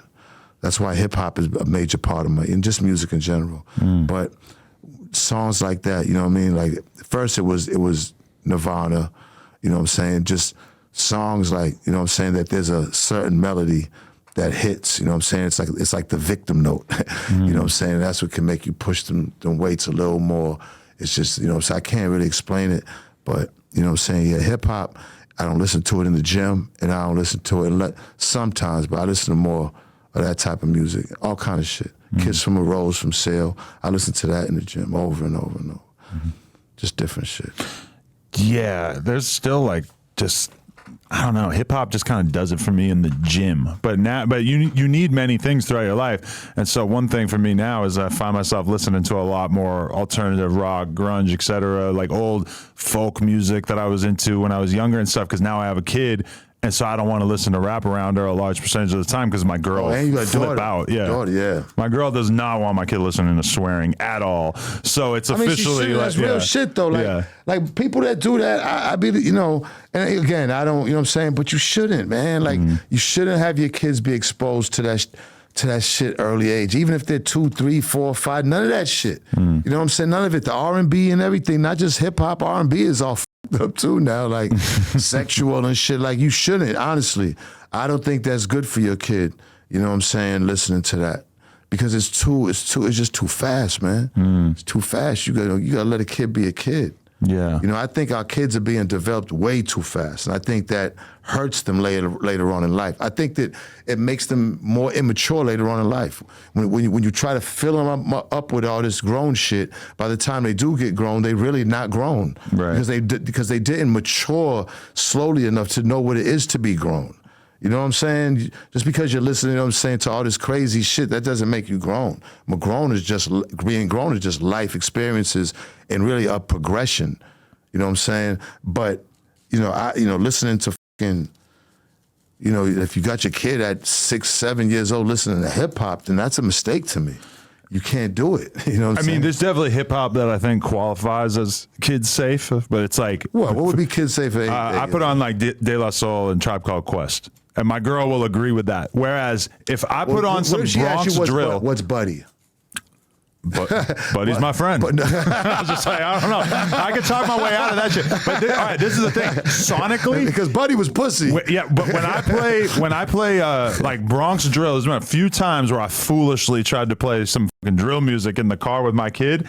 And my girl does not understand a word they're saying, but just the frequency, just the vibe. Yes. Now turn this shit off. It's not. It's just pure aggression, and I see social media posts with these kids out here, and just they in the back of thing, and it's I'm just like, that's just a mistake, man. That's a mistake. You don't even know how damaging that's gonna be to them. We live in a hypersexualized society. And me, listen, don't get me wrong. You know what I'm saying? Yeah, like I got an OnlyFans and I like porn and all that, but I don't want my kids around that shit. You know what I'm saying? Yeah, that's I think one of the most difficult things and most important things if you want to be a parent in this day and age is that you need to be directly in control of the flow of media that your kid is taking in, and you need to like really meticulously control that shit, because the alternative is your kid. Okay, your kid wants to be on Twitter. Guess what? I saw 5 people get shot in the head today on Twitter. Twitter's out of control. I see murders every day when I look at Twitter without trying. Do you think it's going to be like that for a while on Twitter? Well, do you think it's going to continue to be like that? I kind of hope so, because every other fucking social network is so censored that it's like. Is that good for society to see that shit though? Is that that good for society? I don't think it is. I just, you know what I'm saying? The shit is too, like, I think, man, I just don't think that our minds were meant for that, for the bombardment of those type of optics every day, bro. Right. I think it shapes us. Yeah, no, it definitely does. I'm definitely more cold-hearted as a result of seeing all the killing on the internet over the years. Killing and porn is out of control on Twitter. Like, I never thought that. I was like, that's just too much porn. I never thought I'd say that. Yeah. But Twitter's just... God, was that a picture of Elon Musk with a girl riding butt naked, and he was like, it's hot right now, and he was looking at, there's a picture of this, I think it was him. I'm like, sounds fake. Sounds like AI. Okay. But I don't know. He was like hot, but he posted it. Really? Yeah. I didn't see this one yet. I was like, if this nigga posted that, he's an ill motherfucker. The richest man in the world posting his own porn. Oh shit. I with him. If that was his picture, I with him more now. I ain't gonna lie. You know what I keep hearing from people is like, I'll mention something about porn and someone will say, I've never really seen porn besides what I see on Twitter. So like, these are people who have not gone out of their way to see porn at all, but Twitter just feeds them random chunks of porn to the point where they feel like they totally know what's out there. Now, do you ever look at it and say, there's a lot of women doing like, it's almost like millions and millions and millions. And I talk to girls all the time who, like, oh yeah, I went to school to be amateur this, porn, and then I got into porn. No, but I'm saying girls I'm just saying being on Twitter, just getting plastered. Like, there's like millions, like every, like it's crazy. It's very approachable. Whereas I'm reading this book about the history of the porn world, and it's like in the 60s and the 70s, in order to do porn, you basically were like a drug addict. You were fucking disgusting. You were some fat fucking woman. That's how stripping was. Stripping back in the day was you had to, it was like in Boston, it was called the Combat Zone, and the strip clubs was in there, and it was like where all the junkies hung out and the pimps, and necessarily wasn't glamorous or sexy, nothing. No. It kind of, hip-hop kind of helped that, emerge that to that, I think. I think hip-hop put the sexy in strip clubs and made it more, acceptable. Well, do you feel like you had a front row seat for the development of the video vixen? Of course. Well, Source's Eye Candy, that was like the first. Well, definitely. The video vixen too, but the Source Eye Candy is when I guess the first Instagram models. What it was back then without Instagram. But yeah, man. I mean, women have been a major part of hip hop because that's what women put the sexy in hip hop. Period. Like, hip-hop was backpack and conservative, but once that sexiness started coming in hip-hop and the videos came in, that's really what kind of propelled hip-hop even higher. So, you have to give women their props for that, you know what I'm saying? Because the sex part, when that came in hip-hop, that kind of pushed it up. And so I saw a clip of the Joe Budden podcast within the last year or so where I saw Melyssa Ford basically making the argument that video vixens are a hugely undervalued part of hip hop history. And to me, this is like a miscalculation because yes, we were all looking at y'all. Yes, we would pick up King magazine or whatever, but to the extent of like caring about them as people or their personalities, like even in the OnlyFans age, I see a lot of people who actually are interested in these women. I don't remember any of that in the video vixen age. You didn't look at look at me, videos, the first, you know what I'm saying? Like, cause the booty video, Melyssa, she was my video vixen in one of my videos. Yeah, I heard she was more than that too. I mean, look, listen, shout out to Melyssa Ford, you know what I'm saying? Great podcaster. Shout out to Melyssa Ford. Me and Melyssa Ford dated, you know what I'm saying? Oh, it was that serious? I didn't know that. No. It doesn't have to be serious if you say dated. That's just a better word of saying, it's not like, dated don't have to be, Dated to me is... What is dated? What is dated to you? Dated to me is like we hung out for months and had some sort of emotional connection. It wasn't that. Okay. It was the other dated. But even if I like took a girl to the movies, take her out to dinner a couple of times, I kind of feel like, well, we were dating. Yeah, right. We dated. Oh, okay. So if you go out one time, one movie and one thing, that's a date. But I feel like if you go out to dinner and then you didn't date. You just hung out one time. Okay. So if you didn't date. But if you hang out a bunch of times in public, you're having sex, etc. Okay, you pretty much dated. Yeah, see, it's you know what? You move around so fast, like in the industry, when it comes to like guys meet girls on the video things, and if it's the artist, 9 times out of 10, if the baddest chick there, the artist is gonna try to holler at her anyways. You know what I'm saying? I mean, it ain't like, come on, like we're all adults now. Like, you got a lot of everything's status been exposed. Like, come on, like that's obvious. Like, you know what I'm saying? Like, whoever the artist is, whoever's the baddest one on there, that's who the artist is going to try to holler at. And you know what I'm saying? That's just a regular situation. It happens all the time. And shit, the vixens are there that's why they're there for their career. And they're trying to get in that life. So, 9 times out of 10, they're going to hang out with the artist. I mean, that's a part of the whole thing. You know what I'm saying? I've dated a lot of video vixens. And my type of dating, you know what I'm saying? You know what I mean? But without she's right though. Video vixens played a big part of hip hop, and I can say that now because they really put the sex in. And a lot, you could give a lot of that to Hype. Like Hype kind of started introducing that, like really highlighting the video girls. Like they would get damn near just as much airtime as sometimes the artists, the way they would come in and out. And he was the master of that. He was highlighting the shit out of that. Yeah. I remember just looking at King magazine back then and these gigantic asses and just being like mesmerized. Just had no capacity to understand he came at from all. Source too. Yeah. Yep, the guy from King. Okay. Yeah, he came from Source too. Right.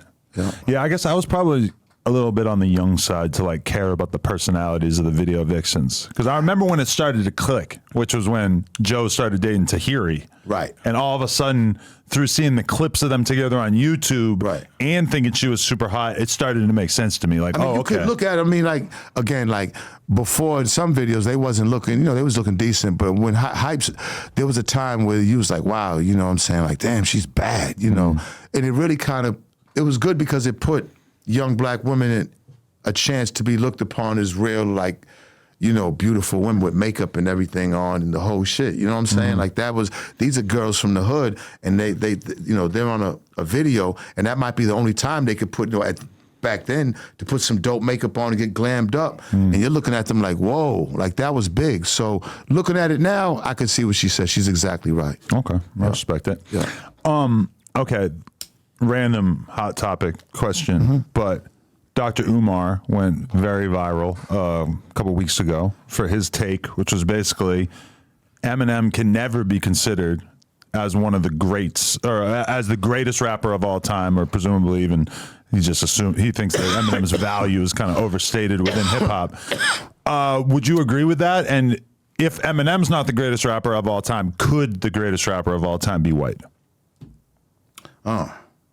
As of course, I think now, as hip hop's evolved, yes, yes, he can be white now because every hip hop is evolving, and all races are really, you know, are putting in time into hip hop, and years gone by, and people are paying their dues, as I've called it. As far as Dr. Umar, I see where he's coming from, you know, but then the argument is the same thing as like, okay, well, Dr. Naismith invented basketball, then how could Michael Jordan be the best at basketball? And you know, the thing is, the argument is that hip hop has been so personal to black people's lives, other than it just being a music. And maybe that's where I think the line gets blurred. The lines are blurred because how we may look at hip hop, there's a certain white culture that might not look at it like that, as far as hip hop goes. So in those, it depends on what lens you have on. With Joe Budden's, you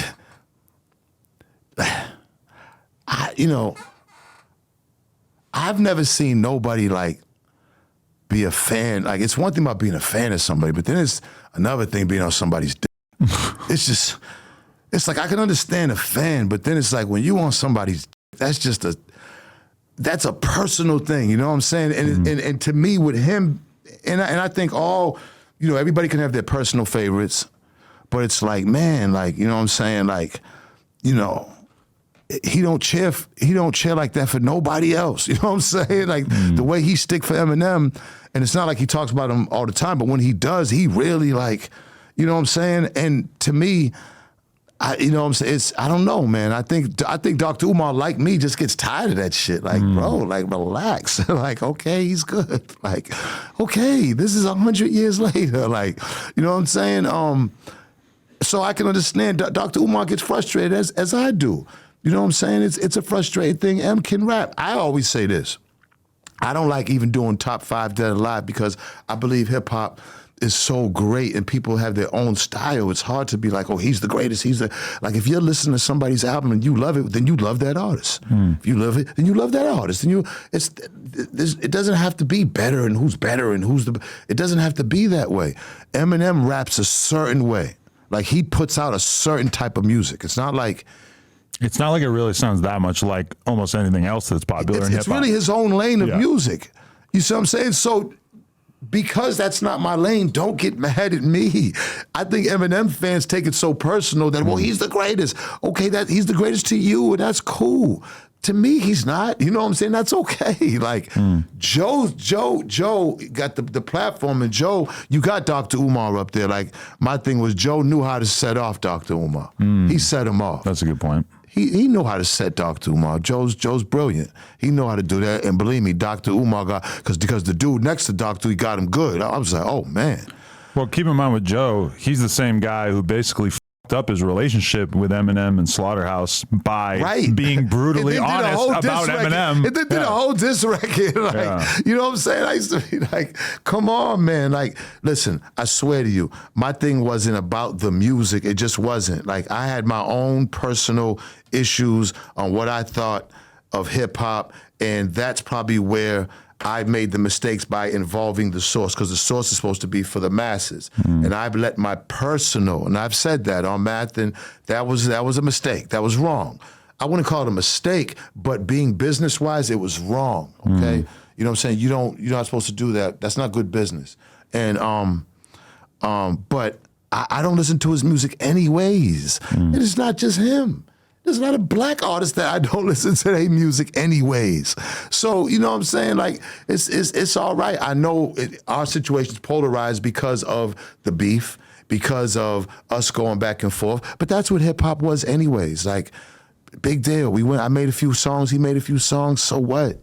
I've never even met Eminem. I would love one day, I mean, before I go and before he go, for us to sit down and just have a conversation about hip hop and have a conversation about, I mean, that would be so epic to me, because with us, it's bigger than hip hop. You have way more in common than you have that separates you. I believe that. Yeah.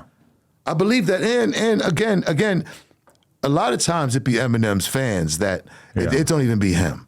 It's his fans that make you just, most of the shit that I've said on the internet is probably because of his fans, not even him. Because he don't even speak on shit. Ever. He barely does. Yeah, you know what I'm saying? People ask me, and then you know, I talk about it because I guess it's a part of my history. So I don't run away from it. But I try, when I answer it, and every time I do an interview, I try to answer it in a way that people can understand, that they could get a different take on it. Like, I'm not racist. I've been I've grew up in a city that there was racist people in there, and I grew up under racist conditions, but I'm not racist. You know what I'm saying? Like, you know, racist people don't, even when they're kids, like, and this is true, like, you know, like my kids, you are with your kids, like when you look at your kids' friends, and you could see your kind of parents' virtues, unless you just live in a place where there's nothing. Like if your kids are playing with different kids, then, you know what I'm saying, then your parents are okay.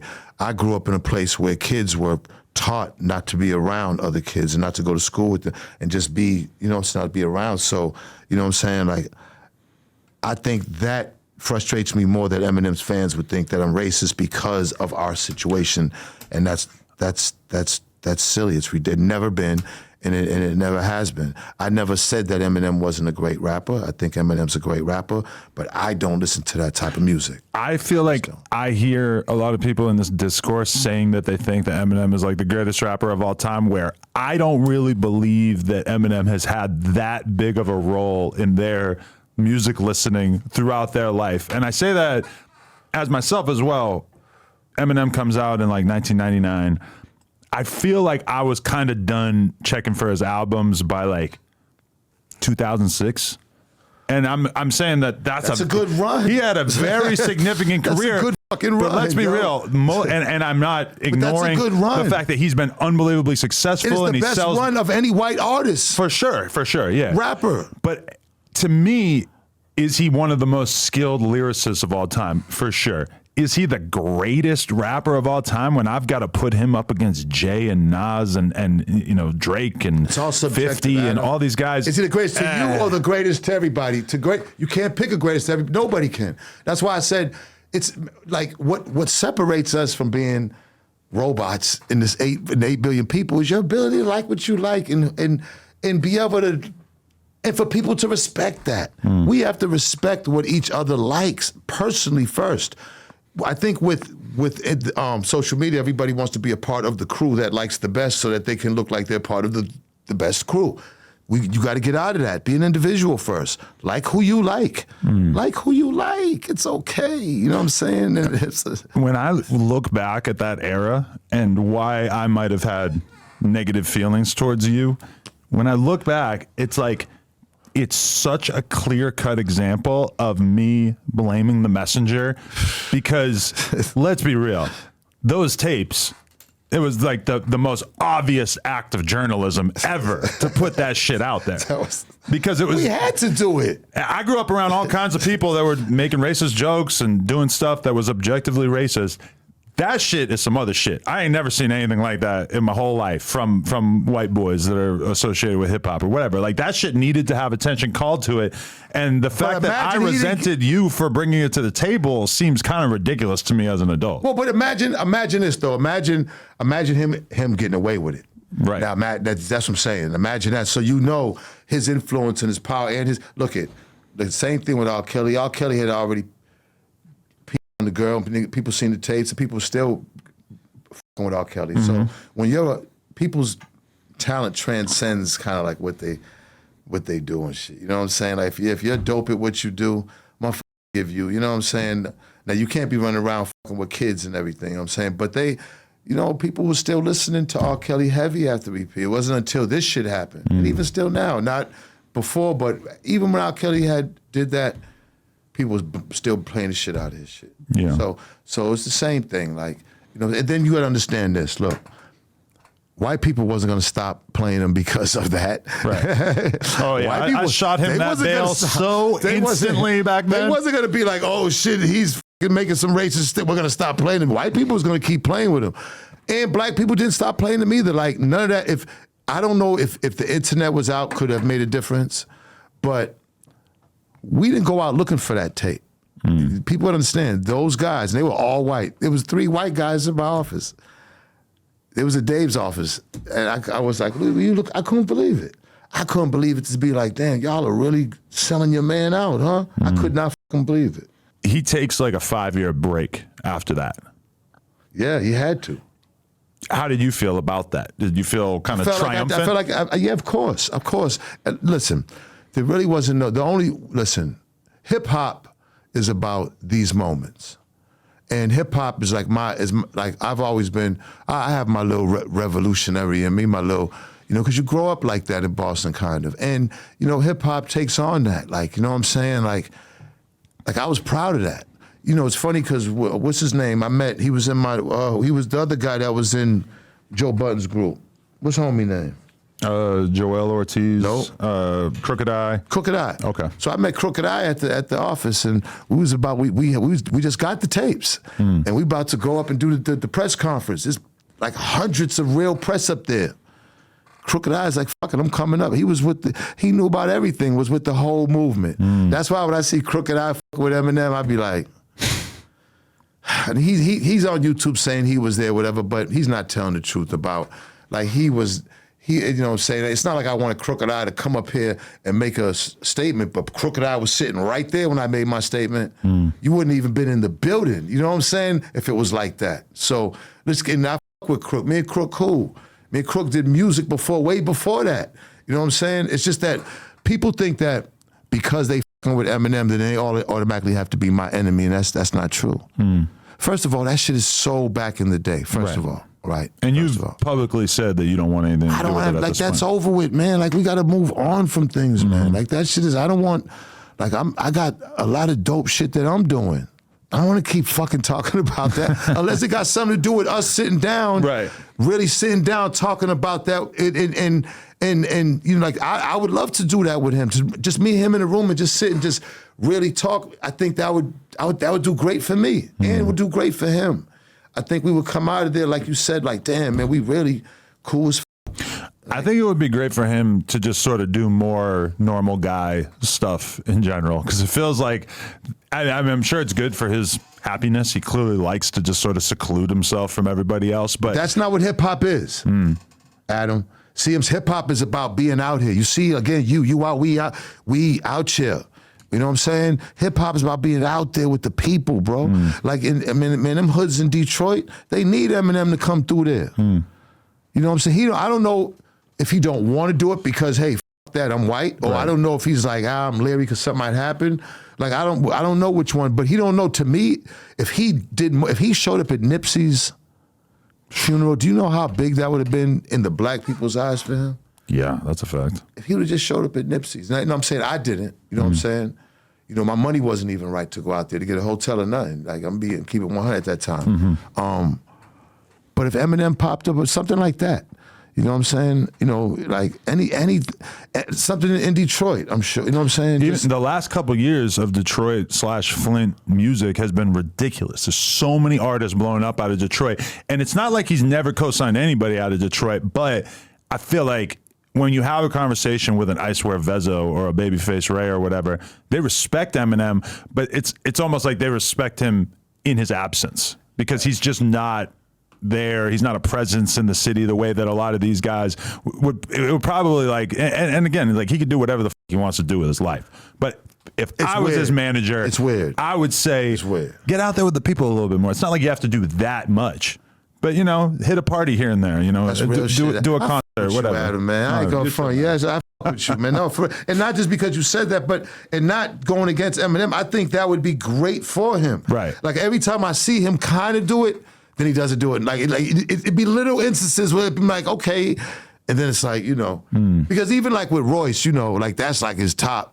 Yeah. I mean, man, we all need a Royce. You know what I'm saying? We all need a Royce. We all need to come with a Royce. You know, pay extra, come with a Royce. But like even with Royce, like Royce could pop him out more if he would do that around Royce. Because as much as Royce stick up for him, it would be cool to see him hang out with Royce at a club or something. Or just believe it or not, like I'm looking at stuff like this. That shit to me, I swear, that shit to me does not make me angry no more. I'm to the age where I just want to, you know, do new opportunities. I got some great things going on in my life right now, and I just want. I mean, that shit is history. The history would be more dope if we could come together and talk about it. Man, we could probably do a 6-part series and just and people be like, "Oh, look, he wants to." But I'm saying, but this everybody's telling their stories. That's a major part of history right there. Yeah, of hip hop history. I get kids. I say right now, like from all over the world, still cursing me out. He fucking killed you. It would be a tragedy though if Eminem makes it to the end of his life, lives to be, you know, 70, 80 years old and doesn't become more forthcoming about his story, because I feel like so many people would appreciate hearing it this late in the game, right? But he has to mention everything. Yeah. You can't leave things that you just want to leave out. Like, you gotta things that you was a part of, even, you know, the thing that you might think, because my story, like when I tell my story, it's gonna be crazy. I'm gonna tell the good, bad, and the ugly. Because at the end of the day, you're just telling your story and just telling, like you're just telling the truth of what you went through. You know what I'm saying? The internet is the narrative. Definitely. It's not the truth, it's the narrative. You know what I'm saying? You know, your story is what you represent. And, you know, the source is just a small part of it. Just my father, that whole thing in Boston with the mob and everything, and the source, and after the source, all that TV and Love and Hip Hop shit, the behind the scenes of that was crazy. And now my situation with Coi Leray and everything in between. You know, the Paul Pierce situation, the Rough Rider situation, the, you know, the indictment, the Eminem. I mean, it goes on, and it's just crazy. Okay, so speaking of Coi, I actually think it's pretty fucking hilarious that I interviewed her back in the day. You were the first one to really blow her up, bro. But and I want before I knew that you were her dad, I interviewed her, and it was like she had a spark as a rapper at the time, but it was mostly like, oh, this is Trippie Redd's girlfriend. You was the first one. At Rolling Loud 2019, I think. You was the first one, bro. Yeah. That's like when I seen her on your show, I was just like, I'm looking at her and she's smoking. And remember, this is like, how many years? 4 or 5 years ago, This is when she first started. Yeah. So, you know what I'm saying? She's like 21 maybe. So she's smoking. So again, me, the father, I'm like, look at her. And then her eyes are getting chinky. I'm like, look at her. She look kind of like me and shit. I was like, look at Coi. But it was dope. The vibe was dope between y'all. And I just was like, oh shit. Because I knew you was doing your thing, like I've seen you, and I was like, damn, how did Coi get on Adam's 20? You know what I'm saying? Like that was kind of like, it was odd, but I was proud of her. Like, okay, she's making moves. Like it was like a, right. You know what I'm saying? That's how I looked at it. And then it was crazy, like a couple of years later, to see like, oh, it's actually happening. Like she's actually blowing up now. But I had always thought she had a shitload of personality and charisma and star power.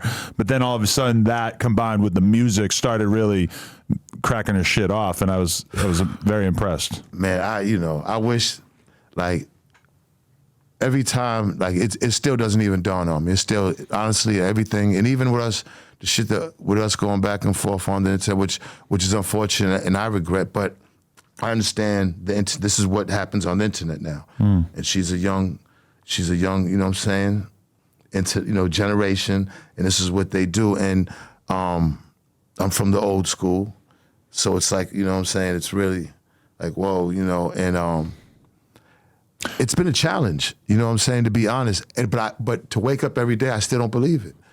I hear her song everywhere. I be in the Uber, the song play, the gym, song play, the fucking Target, the song play, and it's just like, I can't, because everything prior to what I've been through before Coy is a lot of shit. And then now, for this to be happening now, I'll be 60 in a couple of years, and I'm like, this shit crazy as fuck. The success rate for a young rapper is infinitesimally small. It's like extremely it's like the NFL, unlikely. not for long. Exactly, yes. It's very like the idea of you having the tenure that you've had in hip hop and then your daughter becoming a successful rapper is like such a long shot. It almost never happens. I just because okay, when you look at, okay, I'm a street guy. I met Dave on a Hummer, and the next thing you know, all the source and everything that came with it. 18 years. And then, okay, that's over with. And then, loving hip hop, that was like a phenomenon. You know what I'm saying? Like how the fuck did that happen? I didn't cast for it. I just, again, you know what I'm saying? Now, and all the shit that happened with that. And then now, Coy, you know what I'm saying? And it's not like because my son raps, Ray raps, Chavo. And he had to deal with Baby Pun when he was 9. So it's like, they got 2 separate mothers, but you know what I'm saying? But I never seen Coy doing this. It wasn't, in my mind growing up, I'm like, you want your daughter to go to college. I got sons, and then there's 2, she had 2 older brothers that I took care of. So it's like, I'm always, she's the only girl. So I'm holding her a higher standard than the boys. And I want her to really walk the straight line, and she's gonna be, you know what I'm saying? And once I started seeing her get in, it's funny because I always say this, but she started listening to Chief Keef. So that's the first hip hop I saw her getting into when she was maybe 16. So for you as a dad, and again, I have a 3-year-old daughter, so whatever you've been through in your life, you got a long way to go. She's gonna be a hero, then you're gonna get 15, and things are gonna change a little bit. Once you stay in her life, all right, I'm gonna let you talk, but if you're still with the mother and things are going great, a lot of if stills have to happen. Right. Because if you're not, then no matter, then if you're not gonna be there, 9 times out of 10, you're gonna go through the hell of the single parent with the mother having them, and because that's hell. That's a different type of hell. But even if you stick around, is it quite likely that you're going to run into issues with them in general, just because they're so rebellious and independent? If you're in the house, it's going to be just like, it's going to be like what they want it to be. They want it to be, all kids want, especially girls, I think, especially girls. They want their mother and father to be together forever, in the house forever, grow old forever. They want to see, I think now that I've went through this with Coy, I think they want that. They have a vision of that, and it don't happen so often in the hood. You know what I'm saying? So, if you're in your daughter's life, continue with the mother, and y'all are working it out, and y'all are married, and there's not 6 other kids. You know what I'm saying? You know what I mean? That's another thing. When you have so many kids, it's so hard trying to balance love because they do get jealous of each other in time, and especially Steps. So Steps is a motherfucker. Oh, yeah. You're with your new girl, and then the kid comes, you know what I'm saying, the baby mother. I don't know, it's a lot. People don't understand what we go through. Right. But you do the best you can, man. And what a definition of a father is, if you stay with her, is going to be different from a definition of a father who is not living with her and has to send money or you come stay with me on the weekends or on the holidays. It is a different, it's a difference. So, okay, my question is, what's the hard part for you as a dad? Is it seeing them date guys and not necessarily having any say in it? That's very hard. Is it the fact that cultural norms around nudity and being half naked in music videos have changed? What's the hard part for you as a dad? That this is even happening. How the fuck is this happening? And me being, again, you know what I'm saying? Like I said, I got to only, you know what I'm saying? So I want to sound like a hypocrite, but I feel like I'm grown and I've been around, but it's just what can I say? It's just something that's hard for me to emotionally deal with. I be having to talk to people. I be needing therapy to talk about that because I don't know how to deal with that shit other than to probably ignore it. I mean, I don't know how to deal with that with my daughter. That's all. You know what I'm saying? I don't know if that's it's not like to the extreme, but I just how can I put it? Like I just I don't know. It's hard to even put it. But for me to say I'm just I can't follow her Instagram because then she could be in a bikini twerking or something. So but I love her to death, you know what I'm saying? So I want to be able to, visualize her the way I want to visualize her as my daughter, not necessarily as an artist or as Coy or, you know what I'm saying? Like, I don't want to visualize my daughter like that. My mother has followed and unfollowed me on Instagram quite a few times over the years. I noticed those for similar reasons, for sure, yeah. I mean, come on, man. Like, so, and as far as boys, I didn't want to meet Trippie Redd. My father went and met him. Oh, really? Yeah, I couldn't do it. I said, Schnaps, you go. What was it that you were expecting that you thought wouldn't be good? I don't want to meet nobody unless you're gonna marry. I don't want unless you're gonna be. I don't want to hear none of that slick talk. Yo, Benzino, I don't want to hear none of that shit. I don't even want to know you. Like, you know what I'm saying? I'll deal with my daughter, and then if it organically happens, it will organically happen. I'm not saying it won't, but I just know people's intentions. And if your intentions aren't, you know what I'm saying? You know what I mean? Because I know who I am. So if you just trying to or you trying to take advantage of my daughter, then it's better that you don't know me. You know what I'm saying? You know what I mean? It's better she has to come with me for that. You know what I'm saying? Coy can handle herself. She's small, but she has a big heart. And it's like with me, I don't want to it up for her. Like she told me Drake texted her. You know what I'm saying? When this shit first happened. And I was like, I got mad.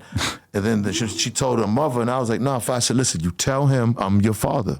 I said, you let him know I'm you, because he wanted to fly them, I think, to Vegas to the show or some shit. I was like, hell no. I said, yo, you let him know. And she was like, nah, like she got mad. And then I was like, look, I just want you to then. So then, the mother had spoke to me and shit and was like, she's not, Coy's not like fast or nothing like that. So it's not like I don't have trust in her, but again, still. So then she did say that, hey, did you know Benzino's my father? Because they're label mates, Universal Republic. Okay. And then he sent back he said, Benzino? Look, he's a hip-hop nerd too. And then he sent back the picture of when I had the afro in the Boston Celtics jersey with the jewels on. He sent it to her. Then he said, your dad's a legend. Wow, that's tight. That made me feel good, man. Shout out to Drake. Wow. It made me feel good. Because that's just respect. And then me and her laughed about it. But she did go back and tell him. And it's just because you heard about the girl that they found buried in Vegas. I mean, there's all kind of shit that can happen, man. Like, you know what I'm saying? Like, mama, like you a buck something, or, 100 pounds. Like, come on, like, you know what I'm saying? You got a father who with the shits. And I'm also intelligent. I'm also not gonna make you look bad. I'm just gonna make sure that you are protected. That's it. I didn't want to meet Trippie Redd. It's because I knew that wasn't good news for her. Yeah, like listen, I don't know that kid or whatever, but just from the music and just being in the game, right? A big star, like I know what the fuck that is. Because you knew you're gonna meet him, and he's in the first year or two of his success. He's feeling himself. He's stoned as fuck. He's loving his life. He probably got a million different girls that are trying to holler at him. I'm the wrong one for that. I swear I can't even hold my face, man, for real. I'm not for that because I know how to act. You know what I'm saying? Like, I know how to act. I would never. If I'm with somebody's and I'm meeting somebody's father, I don't know if you knew about the Beaver Cleaver. I'd be like Eddie Haskell. Eddie Haskell back in the day, he was the good one. He was bad as but he'd come over Beaver's house and be like, hello, Mrs. Cleaver. Like, I'm like that type of shit. Like, I give respect to parents if I'm with a girl. I'm damn near petrified of the parents. Shit, sometimes I was older than the parents. My girl now, I'm older than her mother and father. That shit is crazy. Wow. Yeah, it's crazy. But honestly, so, my father went and met him. So my father came back, Schnaps. I said, Schnaps, what's up with him? He's like, yeah, yeah. My father, he smokes a lot, man. Ooh, he smokes a lot. This is my father. He smokes a lot, man. I said, Raymond, I had to walk outside because, oh, man, he calls me Raymond. He says, he's cool. He's just, I don't, hey, Ray. Hey, Ray, listen, man, that's how my father talk. So I know he really didn't even really get nothing from that. You know what I'm saying? But you know what I'm saying, until you I want to meet somebody that I know, because I know character. I know if you got good character, even if you're a street guy, if you're a college guy, if you are working FedEx, I don't give what you do.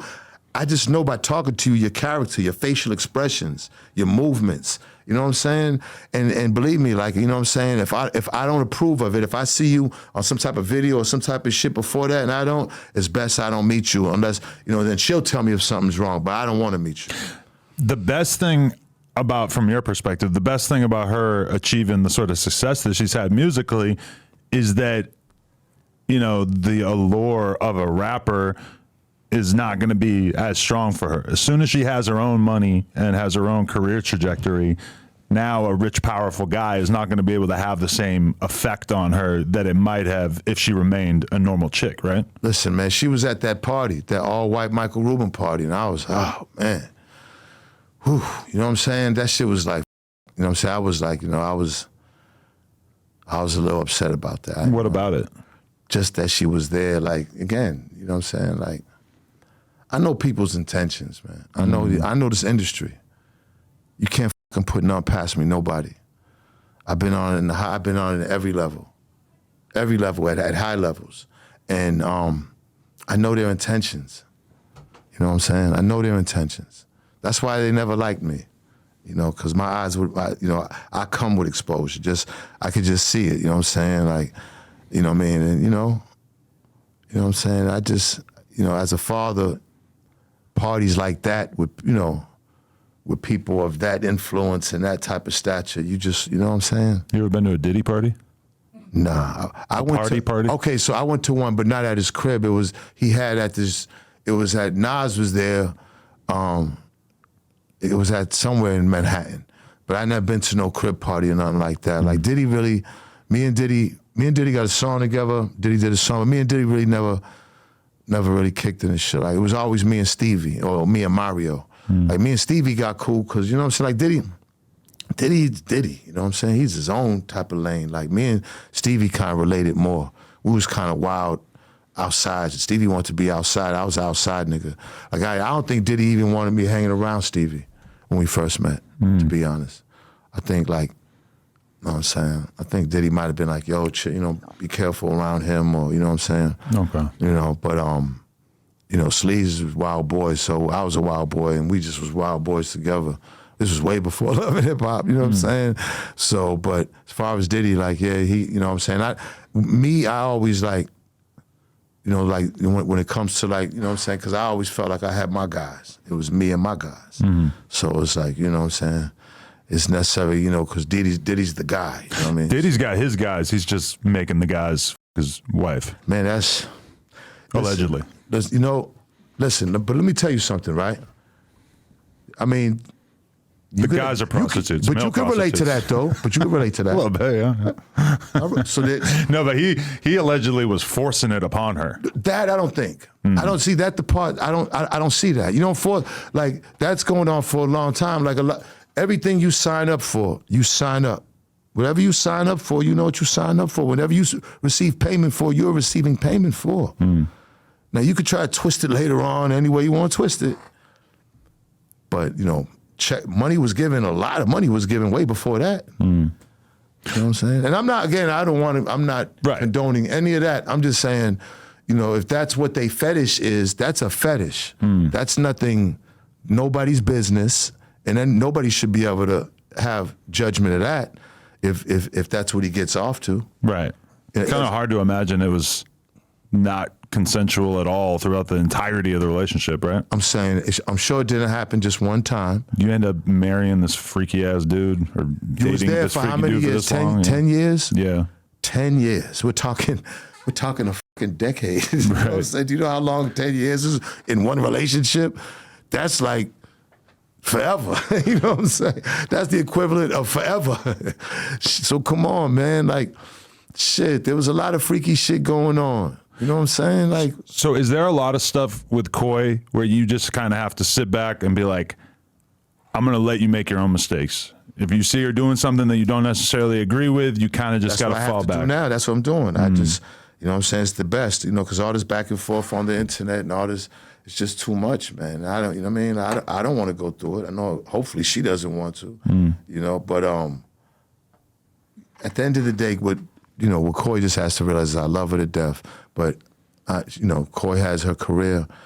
I have my career. I also have my reputation. I've been, you know what I'm saying? And it's just, nowadays in this industry, your reputation can hurt you. You know what I'm saying? I'm in the up, you know, I'm going up, I'm moving forward. I'm not going backwards. So I don't want any smoke, surely with my daughter or people perceiving things that may not be true. You know what I'm saying? So you guys are good right now? I mean, you know what? I think we're good as long as we stay off the internet with that foolishness. I think it's always, like, she's my daughter, and hopefully she feels the same way. We'll always be good. But, let's see, how can I say it? I gotta be real careful with your words on this subject, you know what I'm saying, Adam? I've learned a lot communicating on the internet, and I've learned a lot as far as expectations of what I perceive something to be. Like, I have to, realize, you know what I'm saying, what's in front of me and deal with that. And, you know what I'm saying, just deal with that the best way I can, opposed to trying to live up to an expectation. So. It's part of life. You got to kind of let go of the things that you don't control. And having a kid is the ultimate example of that, because they're just going to be an adult one day and they're going to go off and... I mean, listen, I was her hero up until I think all girls at 16 years old, they go boy crazy, they want to smoke, and now what father's just going to be like, hey, go ahead, go with boys, yeah, go ahead, you want weed, I got a pound in the back. Like, what father's going to do that? Like, you know what I'm saying? Like, so, you have to hold them back, even though you know so much of this is inevitable. Hey, listen, Coy never stripped. Think of that. All that stuff she doing, you know what I'm saying? My baby never stripped. And shout out to all the strippers and all the dancers out there. I am not disrespecting, I'm just saying. But you've seen so much of it that you don't want that for her. No, but just not, I'm saying, like, she had a father in her life to think twice about what's my dad and my mom gonna. Usually ones that don't do it is deterred from thinking, what's my dad and my mom gonna think. But now the weird thing is that normal girls on Instagram are almost impossible to separate them from the porn stars when I'm scrolling through, because just the normal way of dressing or the normal photos that you take are basically things that you couldn't have imagined anyone doing besides porn stars up until like 5-10 years ago. There's no difference. I mean they're naked. Yeah, they're naked. You know what I'm saying? I'm surprised the FCC is allowing it. No, for real, that's what always kind of like weirded me out. Like, the FCC really is allowing all this shit to take place now. Is that because someone's saying, hey, it can't be because they don't know what's going on, right? Because they've never done this. Has never happened like this before. Even certain songs that get played on radio in the daytime, the stuff that's being said, you know what I'm saying? Like, they was never allowing that shit back then like that, not in the daytime. But all the sexual shit is allowed. But meanwhile, if you say anything, like, at this point, the radio has figured out every single word that means a gun. And all that shit is edited out. Whereas it used to be able to say, like, I got a strap, and they hadn't figured out what a strap meant yet. Right. But now everything is in terms of violence shit is usually edited out on the radio, but all the sexual shit's kind of fine. So that's what I'm saying. Like, we're in a hypersexualized society, and I only got one daughter. You know what I'm saying? You know what I mean? Like, I got sons and one daughter, and I'm being like, thank God I didn't have another daughter, because daughters are hard. You know what I'm saying? Daughters are hard. For a street guy, for a guy from the street that's not with the mother, it's a hard situation with daughters. And it does play a difference being a street guy. I swear to God, there are factors in being a street guy that make it harder with the daughter. Right. I swear to God. Because you're living a type of life that you just don't even want to be around your daughter. You know what I'm saying? How many times you don't think of that about? How many times you put hands on a guy that she was dating? I've never even seen Coy dating. Oh, okay. She's never brought a guy around me. Okay. Coy was like a tomboy for a minute. You know what I'm saying? Coy wasn't into boys for a minute. You know what I'm saying? Again, like, my influence on Coy was good, because that's how it was supposed to be. You can't, it's like, when you don't have no father in your life, it goes all the way left, sometimes. Unless your mother really has her hands on you. It's the early years that you gotta get the kids. because those are the years that's going to shape them forever. It's those learning years that's going to shape them. It's those experiences that's going to shape them. So you want to keep them as kids and as learning within that in that realm of learning. Don't speed up. Don't give them content of a 20-something-year-old. You're gonna, you know what I mean? That's what's going on now. I mean, you know. So look, listen. If I had a handbook on being a father, I would give it out for free. But I don't, man. You know what I'm saying? I'm learning this shit going along too. And each time I've been in court, child support. I'm on child support now. So, you know what the for other kids? No, I don't go for Zeno. You know, I'm on child support. Right.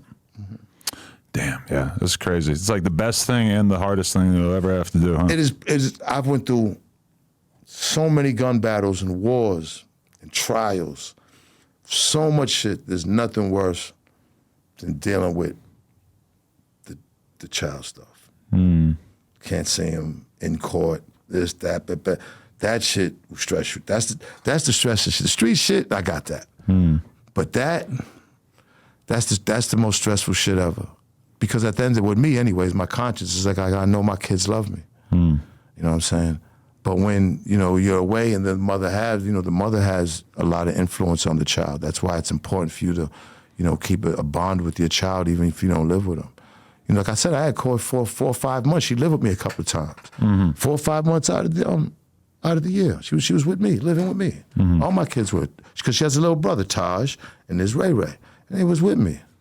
So, you know, but I'm happy for her, man. It's you know what I mean? Like she's the thing about her, she's just not like music. She's everything. Like she's modeling, you know what I'm saying? She's cooking. She has a great personality. I just hope she gets more into acting. I told her, I said, man, you need to start really getting into acting. You know what I'm saying? Really start, you know. You know, it was kind of crazy seeing her career blossom too, because I basically interviewed her when she really wasn't popping musically yet. I told you that. But then as she started to blow up, I also was seeing on Twitter, like as she's getting big, there's also like a big tide of people who want to turn her into a meme and want to convince everybody that she has no talent and she fucking sucks. And that was kind of wild for me to realize, like, this is all the same thing. Like as you blow up, you also are going to have to deal with the fucking mobs of people that want to see you fail. Well, it's a thin line. Yeah. Believe it or not. A lot of people are just psychologically fooling themselves. A lot of them, a big percentage of those people who say they hate you really, really admire you. They just don't know how to say it. Some of them are your biggest fans. They don't like the new song, but they love you and they want you to make the music that they want. It took me a while to understand that, because you know every time I get an Instagram thing, they knock it down. Man, I take shit personal and I say something back, then I get reported, and that's it. I like not really having an Instagram now. You know, I got one again, but then it took it down like 7 times already. Wow. I almost had 2 million followers. 7 times, Jesus Christ. You know, but the good thing is this is how I look at it. People know you. If people follow you, I'm saying people know you. So it's not like they're still out there. You don't have to see them following you. You just know that they're out there. And when you do something great and you come out there, they're gonna see you again. That's all. That's all that has to happen. That's how I look at it now. I don't become a slave to them. Like not having Instagram and shit helps me too. It gets me away from social media. And I be needing my break. And it helps me, man, for real, because, man, that shit will fucking drive you crazy if you let it. You know, people say and do horrible shit on that motherfucker. And if you ain't used to that shit, it can affect you. Yeah, I saw my girl delete her Instagram and her Twitter and everything off her phone for a couple weeks, and she definitely seemed like it had a massively positive impact on her mental health. Helps. Yeah. And not knowing, remember, all these people knowing what you're doing, everything, like their energies get attached to you. So it's like, it's good that you detach it, because some of them are obsessed with you that you don't even know. Obsessed in a good way and obsessed in a bad way, just to say, hey, look, motherfucker could do some crazy shit. Because it's seeing you every day. Like, I'm like, nah, so I like it. Like right now, they don't know where I'm at. You know what I'm saying? They don't know, you know what I'm saying? If someone's looking for me, they don't even know. Because if they think you're dead if you're not on social media. And I like that sometimes. Right. Because they don't, something like this interview. When this interview pops, it's like, oh shit, there you go again. But a lot of social media shit it tricks you into feeling like you're working. Yes. When you are not doing anything productive, you're not making money. You're just kind of like reminding the world that you exist. And there's room for it, for sure, because this is kind of like the primary way that we can communicate with each other. But I know a lot of people who feel like updating their Instagram story 40 times in a day is work. And if you just do that every day, I promise you ain't gonna have shit to show for it at the end of the day. Bro, listen, people are on this scrolling at least 12 hours a day. And they're not doing nothing but just looking. That's it. And being entertained and nothing else. You know, good 8 to 12 hours a day, people are like this.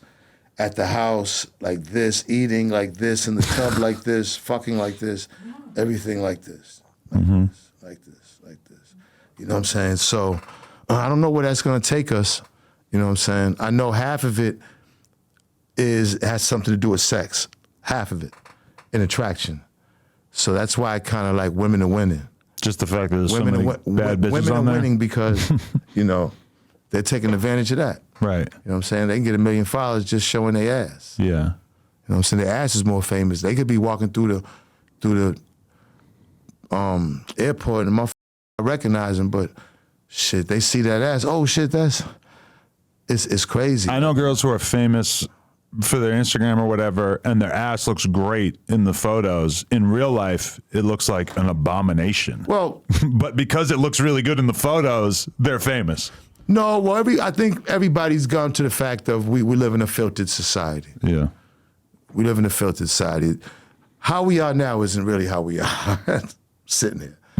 It's when we get into we have to have a filter. That's who we are. People, I'm telling you, that's where we're at now. People are seeing themselves. They want to see themselves better. Filter makes you look better. So they want to see themselves better constantly. They don't want to be old. They don't want to grow old. They want to, you know what I'm saying? They need validation constantly. Vanity, vain. It's just, you know what I'm saying? It's addiction. It's an addiction. So, you know, you gotta be out. Listen, if you can get paid from it, I'm all for it. You ain't robbing nobody, you ain't pillaging nothing, you ain't bothering nobody. Get your money. But if you ain't getting no money from it, then you're wasting your time. Right. If you can't monetize a big old booty, then you ain't doing it right.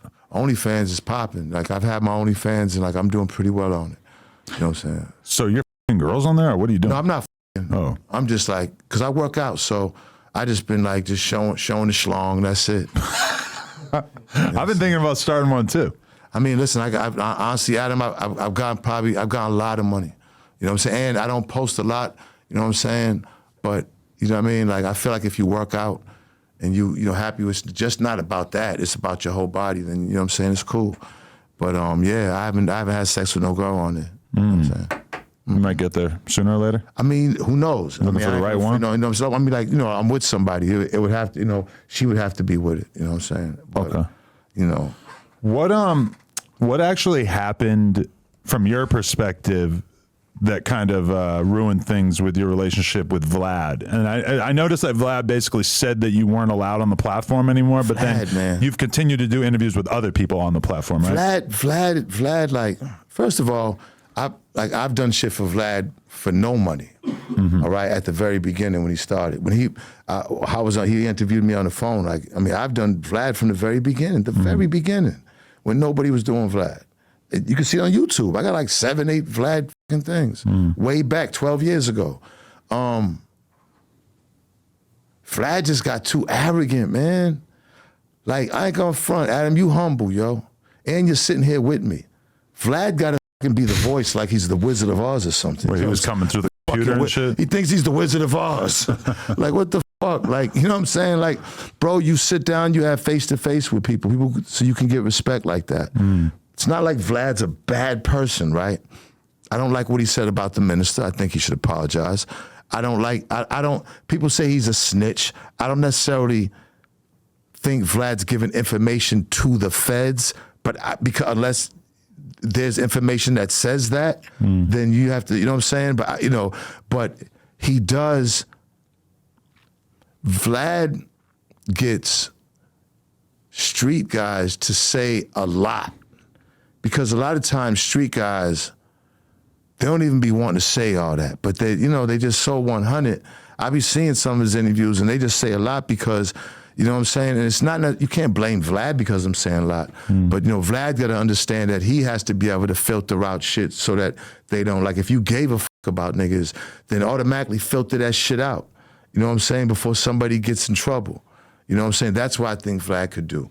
Like, because guys are going to just, that's how people get excited and they say shit. And Vlad used it like, oh, I got a lot of information now. I'm going to, you know what I'm saying, use this. You know, I was cool with Vlad. I just think he gets too arrogant. I think he gets too beside himself. Like, you know what I'm saying? You know what I mean? Like, when you get too beside yourself, the culture don't f with you. When you're just cool and just being you, then that's when people, you know what I mean? Like, Dave Mays is Jewish, was my brother for 18 years. We did amazing things, like all kind of, like forever. Like, so it has nothing to do with race. It's just now he's coming out and he's doing interviews and everything, and it's like, Dave? No, Vlad. Oh, Vlad. You know what I'm saying? But nobody gives a f. You know what I'm saying? Like, Vlad, nobody cares. Like, you know what I'm saying? Like, all this time we just heard the voice. Nobody cares now. You think you would have been better off kind of remaining just It looks that like voice? one of the guys from the Amish people. You know what I'm saying? What the fuck did this Amish? What fucking horse did he just get off? Okay, why did he say that you weren't really allowed on the platform anymore? And how did you get past that?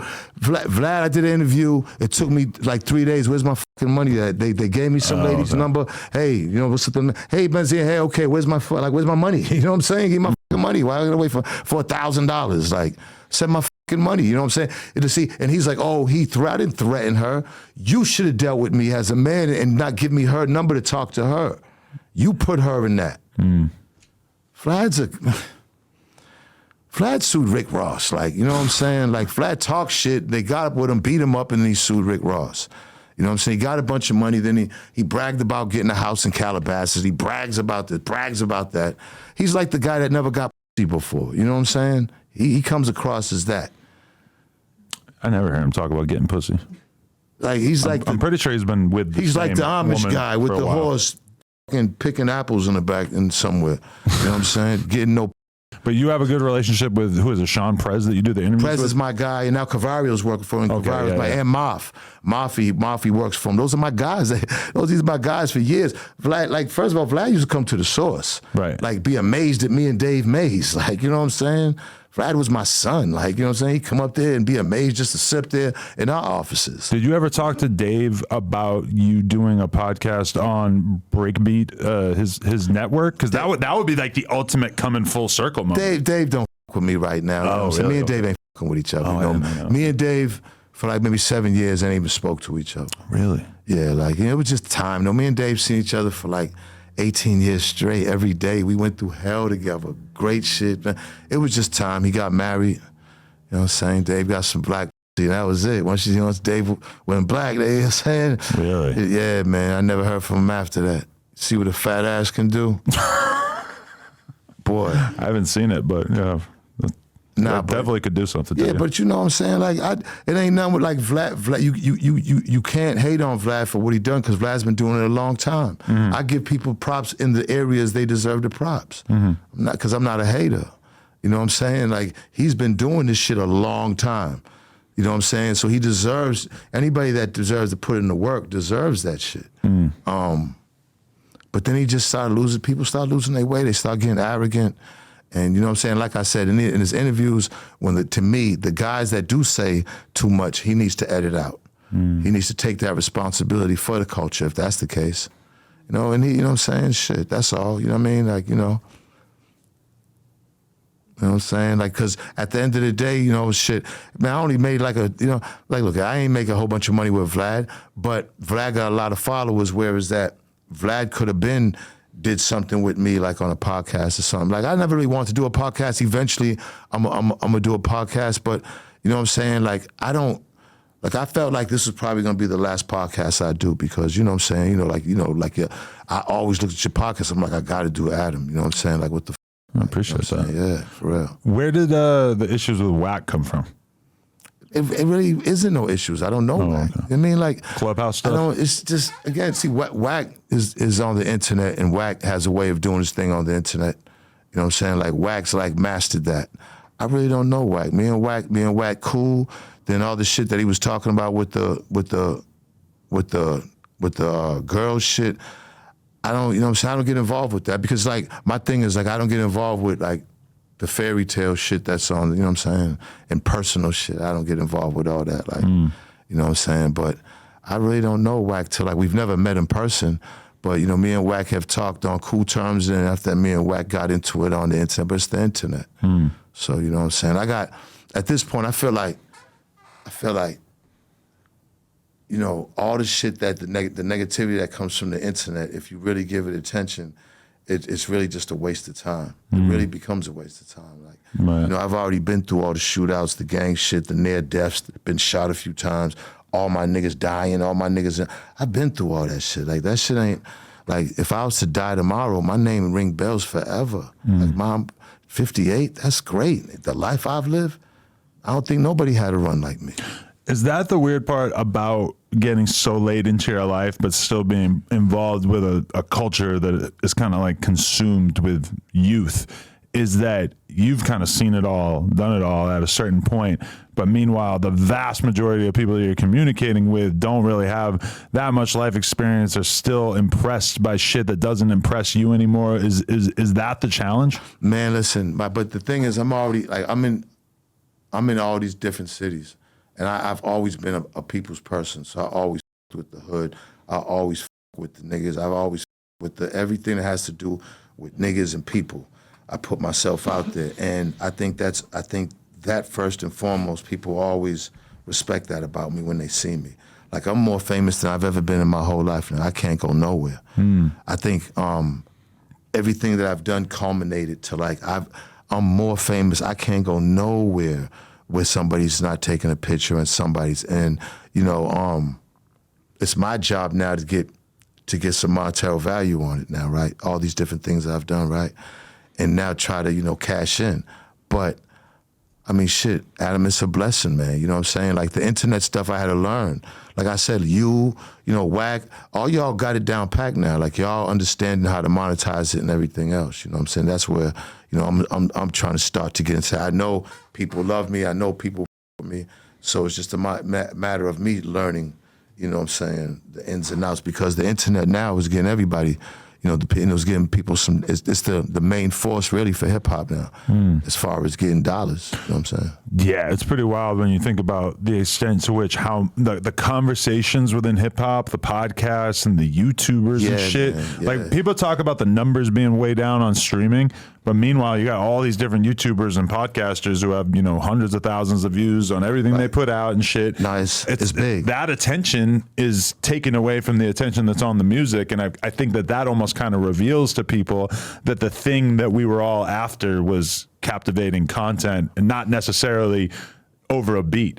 But we just wanted to hear about people's lives and shit, right? But we didn't have that option. No, that was big what you just said, over a beat. Yeah. That was big. Before, it was all over a beat. If you wanted to know about some real street shit, you got to listen to, you know, all these rappers talk about it in coded form that's over about as simple records, as anybody right? could put it. Yeah. Just like you said, like, that's what it is now. And, you know, people's stories, people's IPs, and man, shit, my thing is, I had to be in the right headspace. Like, I've done shit, I've had highs in music, magazines, TV, you know what I'm saying? I'm fucking with the movies heavy on the Tubi movie. Hopefully I get something big, but man, like, God bless me to still be out here, you know what I'm saying? So I'm trying to live the rest of these lives real productive and really cash in, you know what I'm saying, for that second, for that bounce back, that, you know, that comeback. You know what I'm saying? I've always, like I said, no matter what, I've always stayed close to the street and close to always keeping my dream alive and keeping my vision alive and what I'm trying to do. And, you know, man, it's just, you know, I thank God to even make it this long, because, you know, a lot of my guys didn't make it. And I'm talking hundreds, you know what I'm saying? So, you know, this is a blessing to even still be accepted by people. The people want to take a picture. Like, I'm humble, truly. And I just smile, and I still have a good, even at 58, I'm having a good time. You know what I'm saying? it got to be fun. If it's not fun, then what's the use? You know I feel like if Benzino had a weekly podcast, that it would be huge. It would be a constant topic of conversation. I mean, look, Suge Knight is locked up in his conversation. His podcast is making noise every single week. If you right? back it, just listen. If I come under the Adam, I'm gonna call him out right now. If I come up under your umbrella, shit, you know what I'm saying? I'm a believer. I think it could be huge if you got the right crew, the right people with you. I think where I came in was that Dave knew how to utilize this kind of wild nigga from Boston and utilize his creativity and strengths, where I learned a lot from Dave and learned a lot organized business, but it's still hip hop. And that's what I'm saying. Like I know, and I know I have what it takes. You know, I got the source to a $55 million, company where we turned down Bob Johnson, and I know I can get it. I know I have that in me. So it's like, you know what I'm saying? If I had a team, you know what I'm saying, as much as I'm a good chief, I'm a good Indian. You know what I mean? I've always been a part of things that everybody play their position and make great things. Like there's nothing better than that in life. Like if you're able to do things by yourself on your own, then that's cool. But that's never been my thing. You know what I'm saying? I've always liked to be a chain, a part of something that did like amazing things and everybody ate. It's funner that way. It's more enjoyable that way. You know what I'm saying? So, shit, like I would love to, you know what I'm saying? I've been around the game so much. I have so many stories, but, just my opinions on things. Like I'm just, I'm at that age where I can, give you a little older opinion, but I can still understand, where these guys is coming from to have some type of, agreement with them, because that's. Because I noticed you took issue with Joe Budden hating on Youngboy. And I thought that was interesting. Because I would have thought that you might be someone who would be hating on Youngboy. You gotta listen, do you know how hard he's young? You know how many his friends is dead or in jail? Oh yeah. It's like you gotta, like, even if you feel that way, you're too big to want to knock him down. Not him down, because he's what America is destroying. Like he's like the worst, and it has to be shown that the worst can make it, so these guys can think of something else. You know what I'm saying? Like you don't want to knock Youngboy down because shit, like, you know what I'm saying? Like, first of all, he has a huge following already. To me, when it's not like you want to knock him down. Like I don't think that. I like some of Youngboy's music, some of his music. You know what I'm saying? I probably listen to him. Was like, but you know what I'm saying? I've heard a lot of joints that I like, and I'm sure Joe has too. I don't know if he did that for clicks, but there really wasn't no reason for him to do that. Like we as older guys, the worst thing that we should be doing is knocking down young dudes that are super successful. Yeah, and to me, Youngboy is kind of indicative of somebody who's still keeping an interest, and despite the fact that he's been doing it for a long ass time, and he just has that soul and that passion. I mean, I do wish that he would kind of switch it up. Well, I guess I got to give him credit. He's made a lot of weird emo punk sounding records over the last year or two, which I'm kind of impressed by, even if I don't love it. He's made a lot of music though. When you look at Youngboy got hundreds of songs. Oh yeah, he's more prolific than almost anybody else. So not everything's gonna be a hit, but he's gonna have some joints and all those music that's gonna be like, oh shit. You know what I'm saying? I mean, he's a hard worker. He works in the studio. You gotta respect that. I feel like he's kind of gotten into this way of just making the same song over and over and over, which is very boring to me. But also you got to consider that he's been trapped in that fucking house on house arrest for years and that's years. True. And that's the other true. thing, the thing about that should stunt you. Yes, he lost a ton of his homies, but also he's not allowed to have felons visit him there. No. So he's really not even able to be around the people that he typically would be around. See, and that to me, and they know that. They know doing that to him. They're really trying to deprogram him from what he was, from what, you know what I'm saying? But he's too strong for that. Like he really is like I've watched him, and some people there's some people that got that individual type of thing that not too many other people are gonna have, and it's a pressure having that. He has that individual thing that really is infectious to a lot of people and how they look up to him, and it comes through his music, but also just of how he looks at life and how he's going through life, whether wrong or right. You know what I'm saying? I just think for Joe, if Joe had a real good reason to say that, then say it. Like, Joe's a smart guy. He had no real reason. Like, when you say you don't like a statement that big, have a reason to back it up. Umar had a great reason. He backed the shit out of what he set up.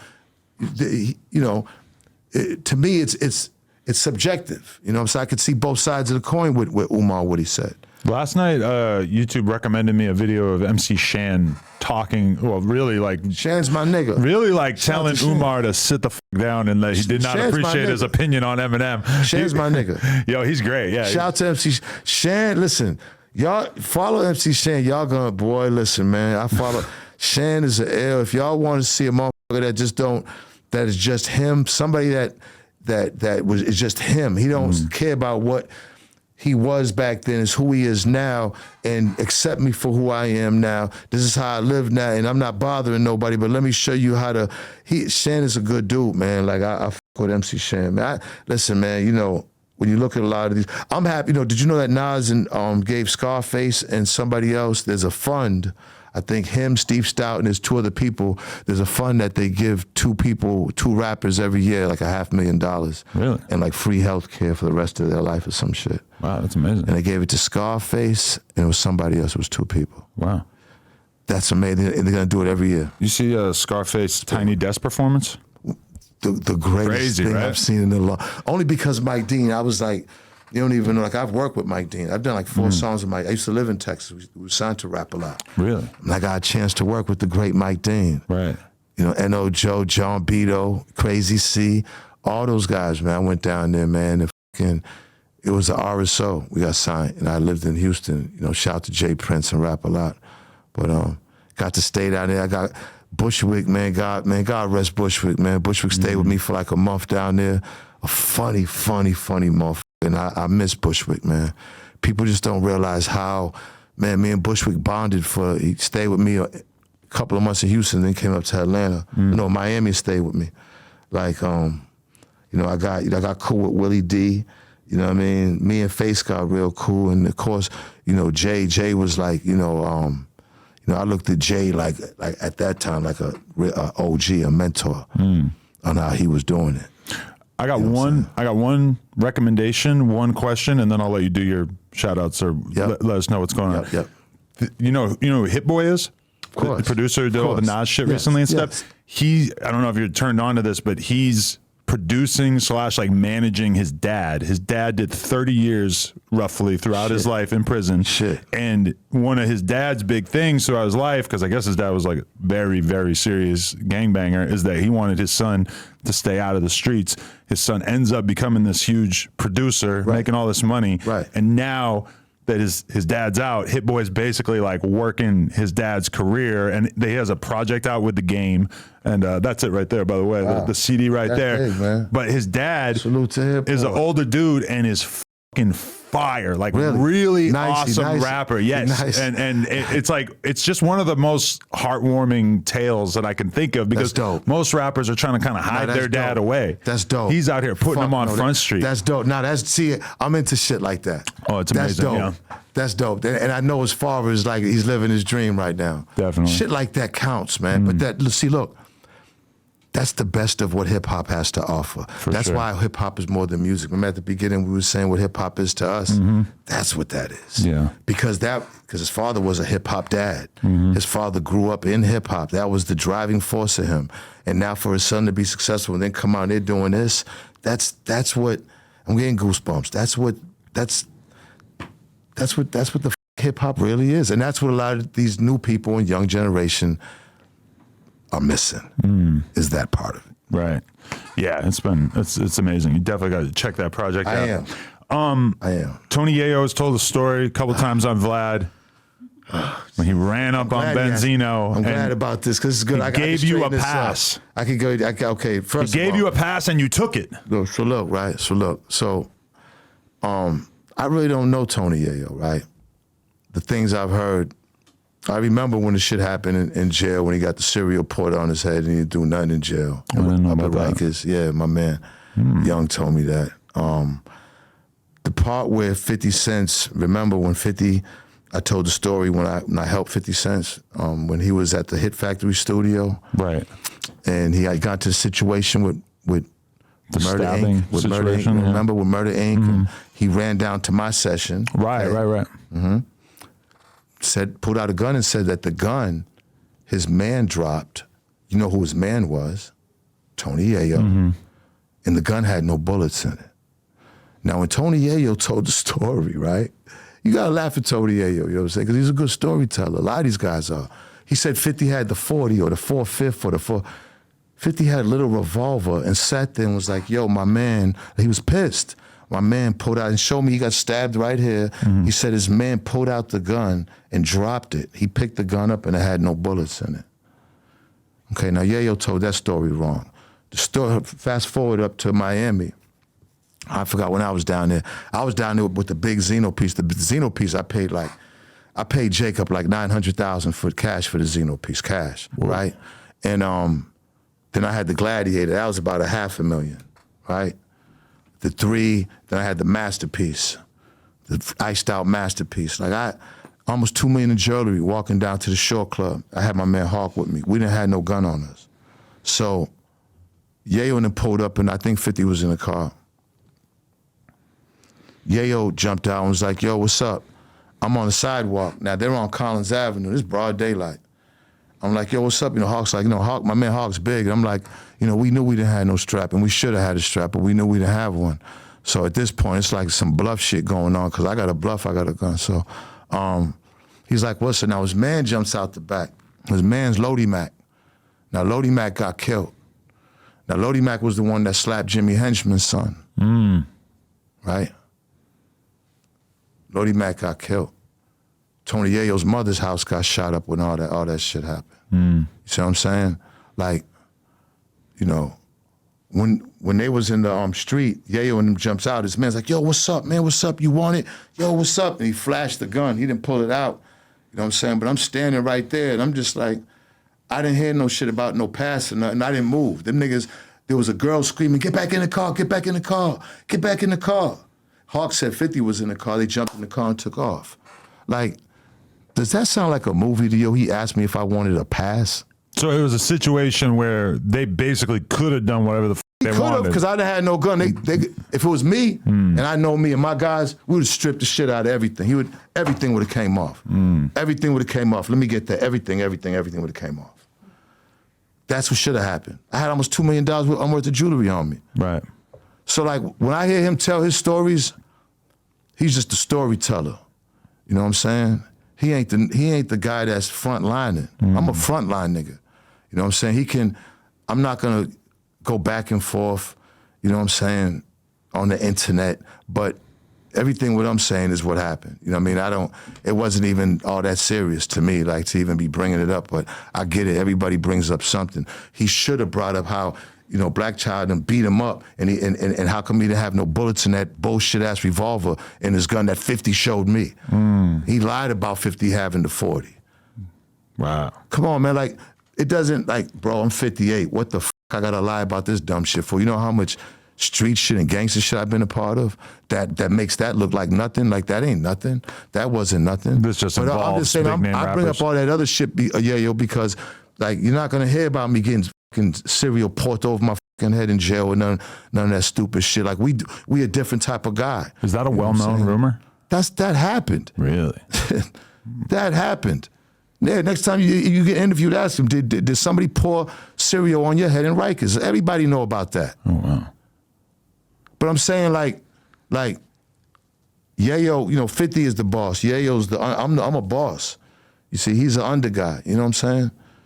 You know what I mean? I don't get involved with stuff like that, man. It ain't, man, Adam, that shit right there, you know, it's crazy because people don't even understand, like, the real world is out there. Like, whatever happens. Like, you know what I'm saying? Like, you know, you know, we all been through so much, everybody, on all sides, to where is that you would think people would just want to chill and get money. But I'm not going to balk at every car that come by anymore. You know what I'm saying? Because I know who I am. And I don't, you know, ain't no place I can't go or no place I can't, you know what I'm saying? You know, I don't, listen, you know, shit, we all bleed red, you feel me? So I'm not the toughest guy, or I'm not, but you just ain't gonna, you know, you ain't gonna take nothing from me. You know what I'm saying? As far as all the shit that's gonna be talked on the internet, I don't pay that shit no attention. Respect. What thank you so much for this interview, by the way. It was a real honor. This is dope, bro. But also, what do you have going on? What are you pushing? What's the vision for I got the my future? guys. I just want to bring them in just so you can check them out. Yeah. For Hell sure. yeah. No, I got 3 of them. 3. Yes. Yeah. Bring them. You Yeah. just- Yeah. I got I did this song I'm gonna leave you with addressing the Coy situation. You know, she made like 3 songs about me, so I finally made a song. Really? Yeah. Oh shit. And I'm gonna let you know what I'm saying? I'm gonna let you what's that? Maz. That's my guy Mozzie right there. G, Come how you over here, doing? Maz. Come over here, bro. You know what I'm saying? It's Adam, man. What's up, man? Saying? How you living? What's up, bro? You know, Maz, hey yo, tell him, hey Maz, tell him what you be doing, bro. Man, you already know, man. Sports band, you know what I'm saying? The sports band king, Maz VS, SBK. You already know the biggest sports band in the game, man. Oh, that's you. Okay, now I know who you are. All right. Yeah. How you doing, man? Yeah. What's up, Jay? How you doing? Yeah. How'd you guys get connected? You a sports better? Nah. We just hooked up over the internet, man. We got some things we trying to do. Yeah, we You know got what I'm some saying? things Yeah, we some trying to do, man. Benzino But legend, yeah, man. yeah. You You know, legend. when everybody hear him coming on, I said, man, come on in, introduce him because the shit that he's doing, I'm like, God damn, boy. I went on his Instagram and I was like, no, I'm not a bettor, I'm not a gambler. But, you have to have a system in order to like, Yeah. you gotta be a mathematical genius to, you know what I'm saying? You can't just win like the way he's winning without. So I just want to, when you in Vegas, make sure, you know what I'm saying? Let's do it. We gotta have some picks. I need my picks. Do you gamble? I play poker. That's it. You fuck with the poker? At this moment. I could be persuaded. You You don't never do know. sports gambling? Not at this time. Yeah, we're gonna get them. We're gonna get them. Yeah. Mybookie.com. All right. Use I got code some no other guys jumper. wanna bring Sneak over. that in there. Yo, come on, Josh, Mayor.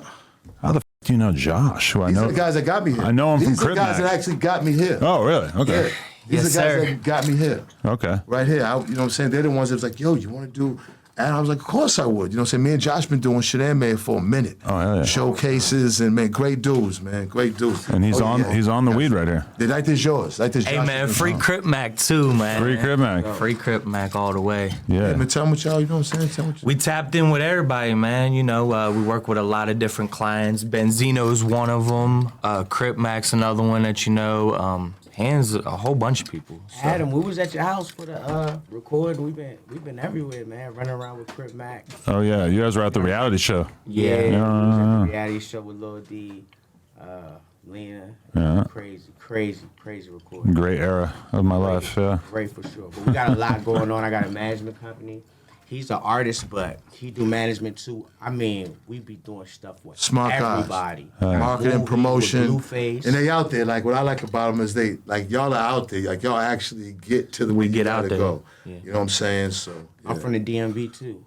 Yeah. I see it on the ring. Yeah. Yeah. We outside. I know it's a lot of. That's a lot of jewelry. Yeah. Yeah, we spent a lot. Google Mirror DMV, Google John from YNC, you gonna see what's going on. We got a lot going on. Benzino he been going up, but yeah, he about to really Man, go listen, up. man. Oh, yeah. I've been going fuck. viral. Once I seen CC on this shit, once I seen Coy, I knew it. I was like, yo, bro. I was like, and then like I just watched your shit. Then once I found you was from New England area, I think the first time we talked was on Clubhouse.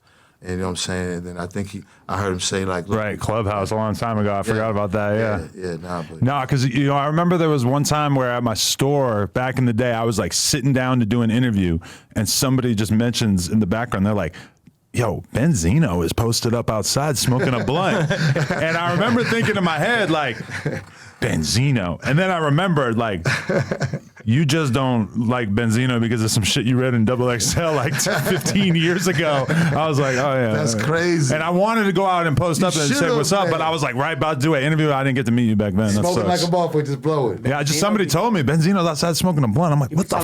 Was it on Tupac? Yeah. Dude, I don't yeah. believe in these stories. Then you just pull it up on YouTube like, this is the song me and Tupac did. Look. We was in the studio and everything, me and Pop. Hell yeah. Telling these stories. Now, guys, I've done this for a minute, you know what I'm saying? Oh, yeah. I've been blessed, man. That's why I say, you're a hip hop guy, you know what I'm saying? And then a lot of people like when they see, you know what I'm saying, me do interviews, like this interview is probably one of the most coolest interview coolest interview I did in a minute. Yeah, super like laid back flow bro. of information. Like, for I real, liked bro. it. Like, yeah. Like, you up on your shit now. Appreciate it. A lot of them ain't on it. Who's your favorite right now podcaster right now? Who's your favorite? My favorite podcaster? Who's your favorite? Vlad TV, baby. Okay. That's my OG. He put me on the set. Who's your he's whack. Nah, I'm not gonna do that. All right, well, I can't hate on somebody making an honest living. all right, top five podcasters. In hip hop or just in general? Hip hop.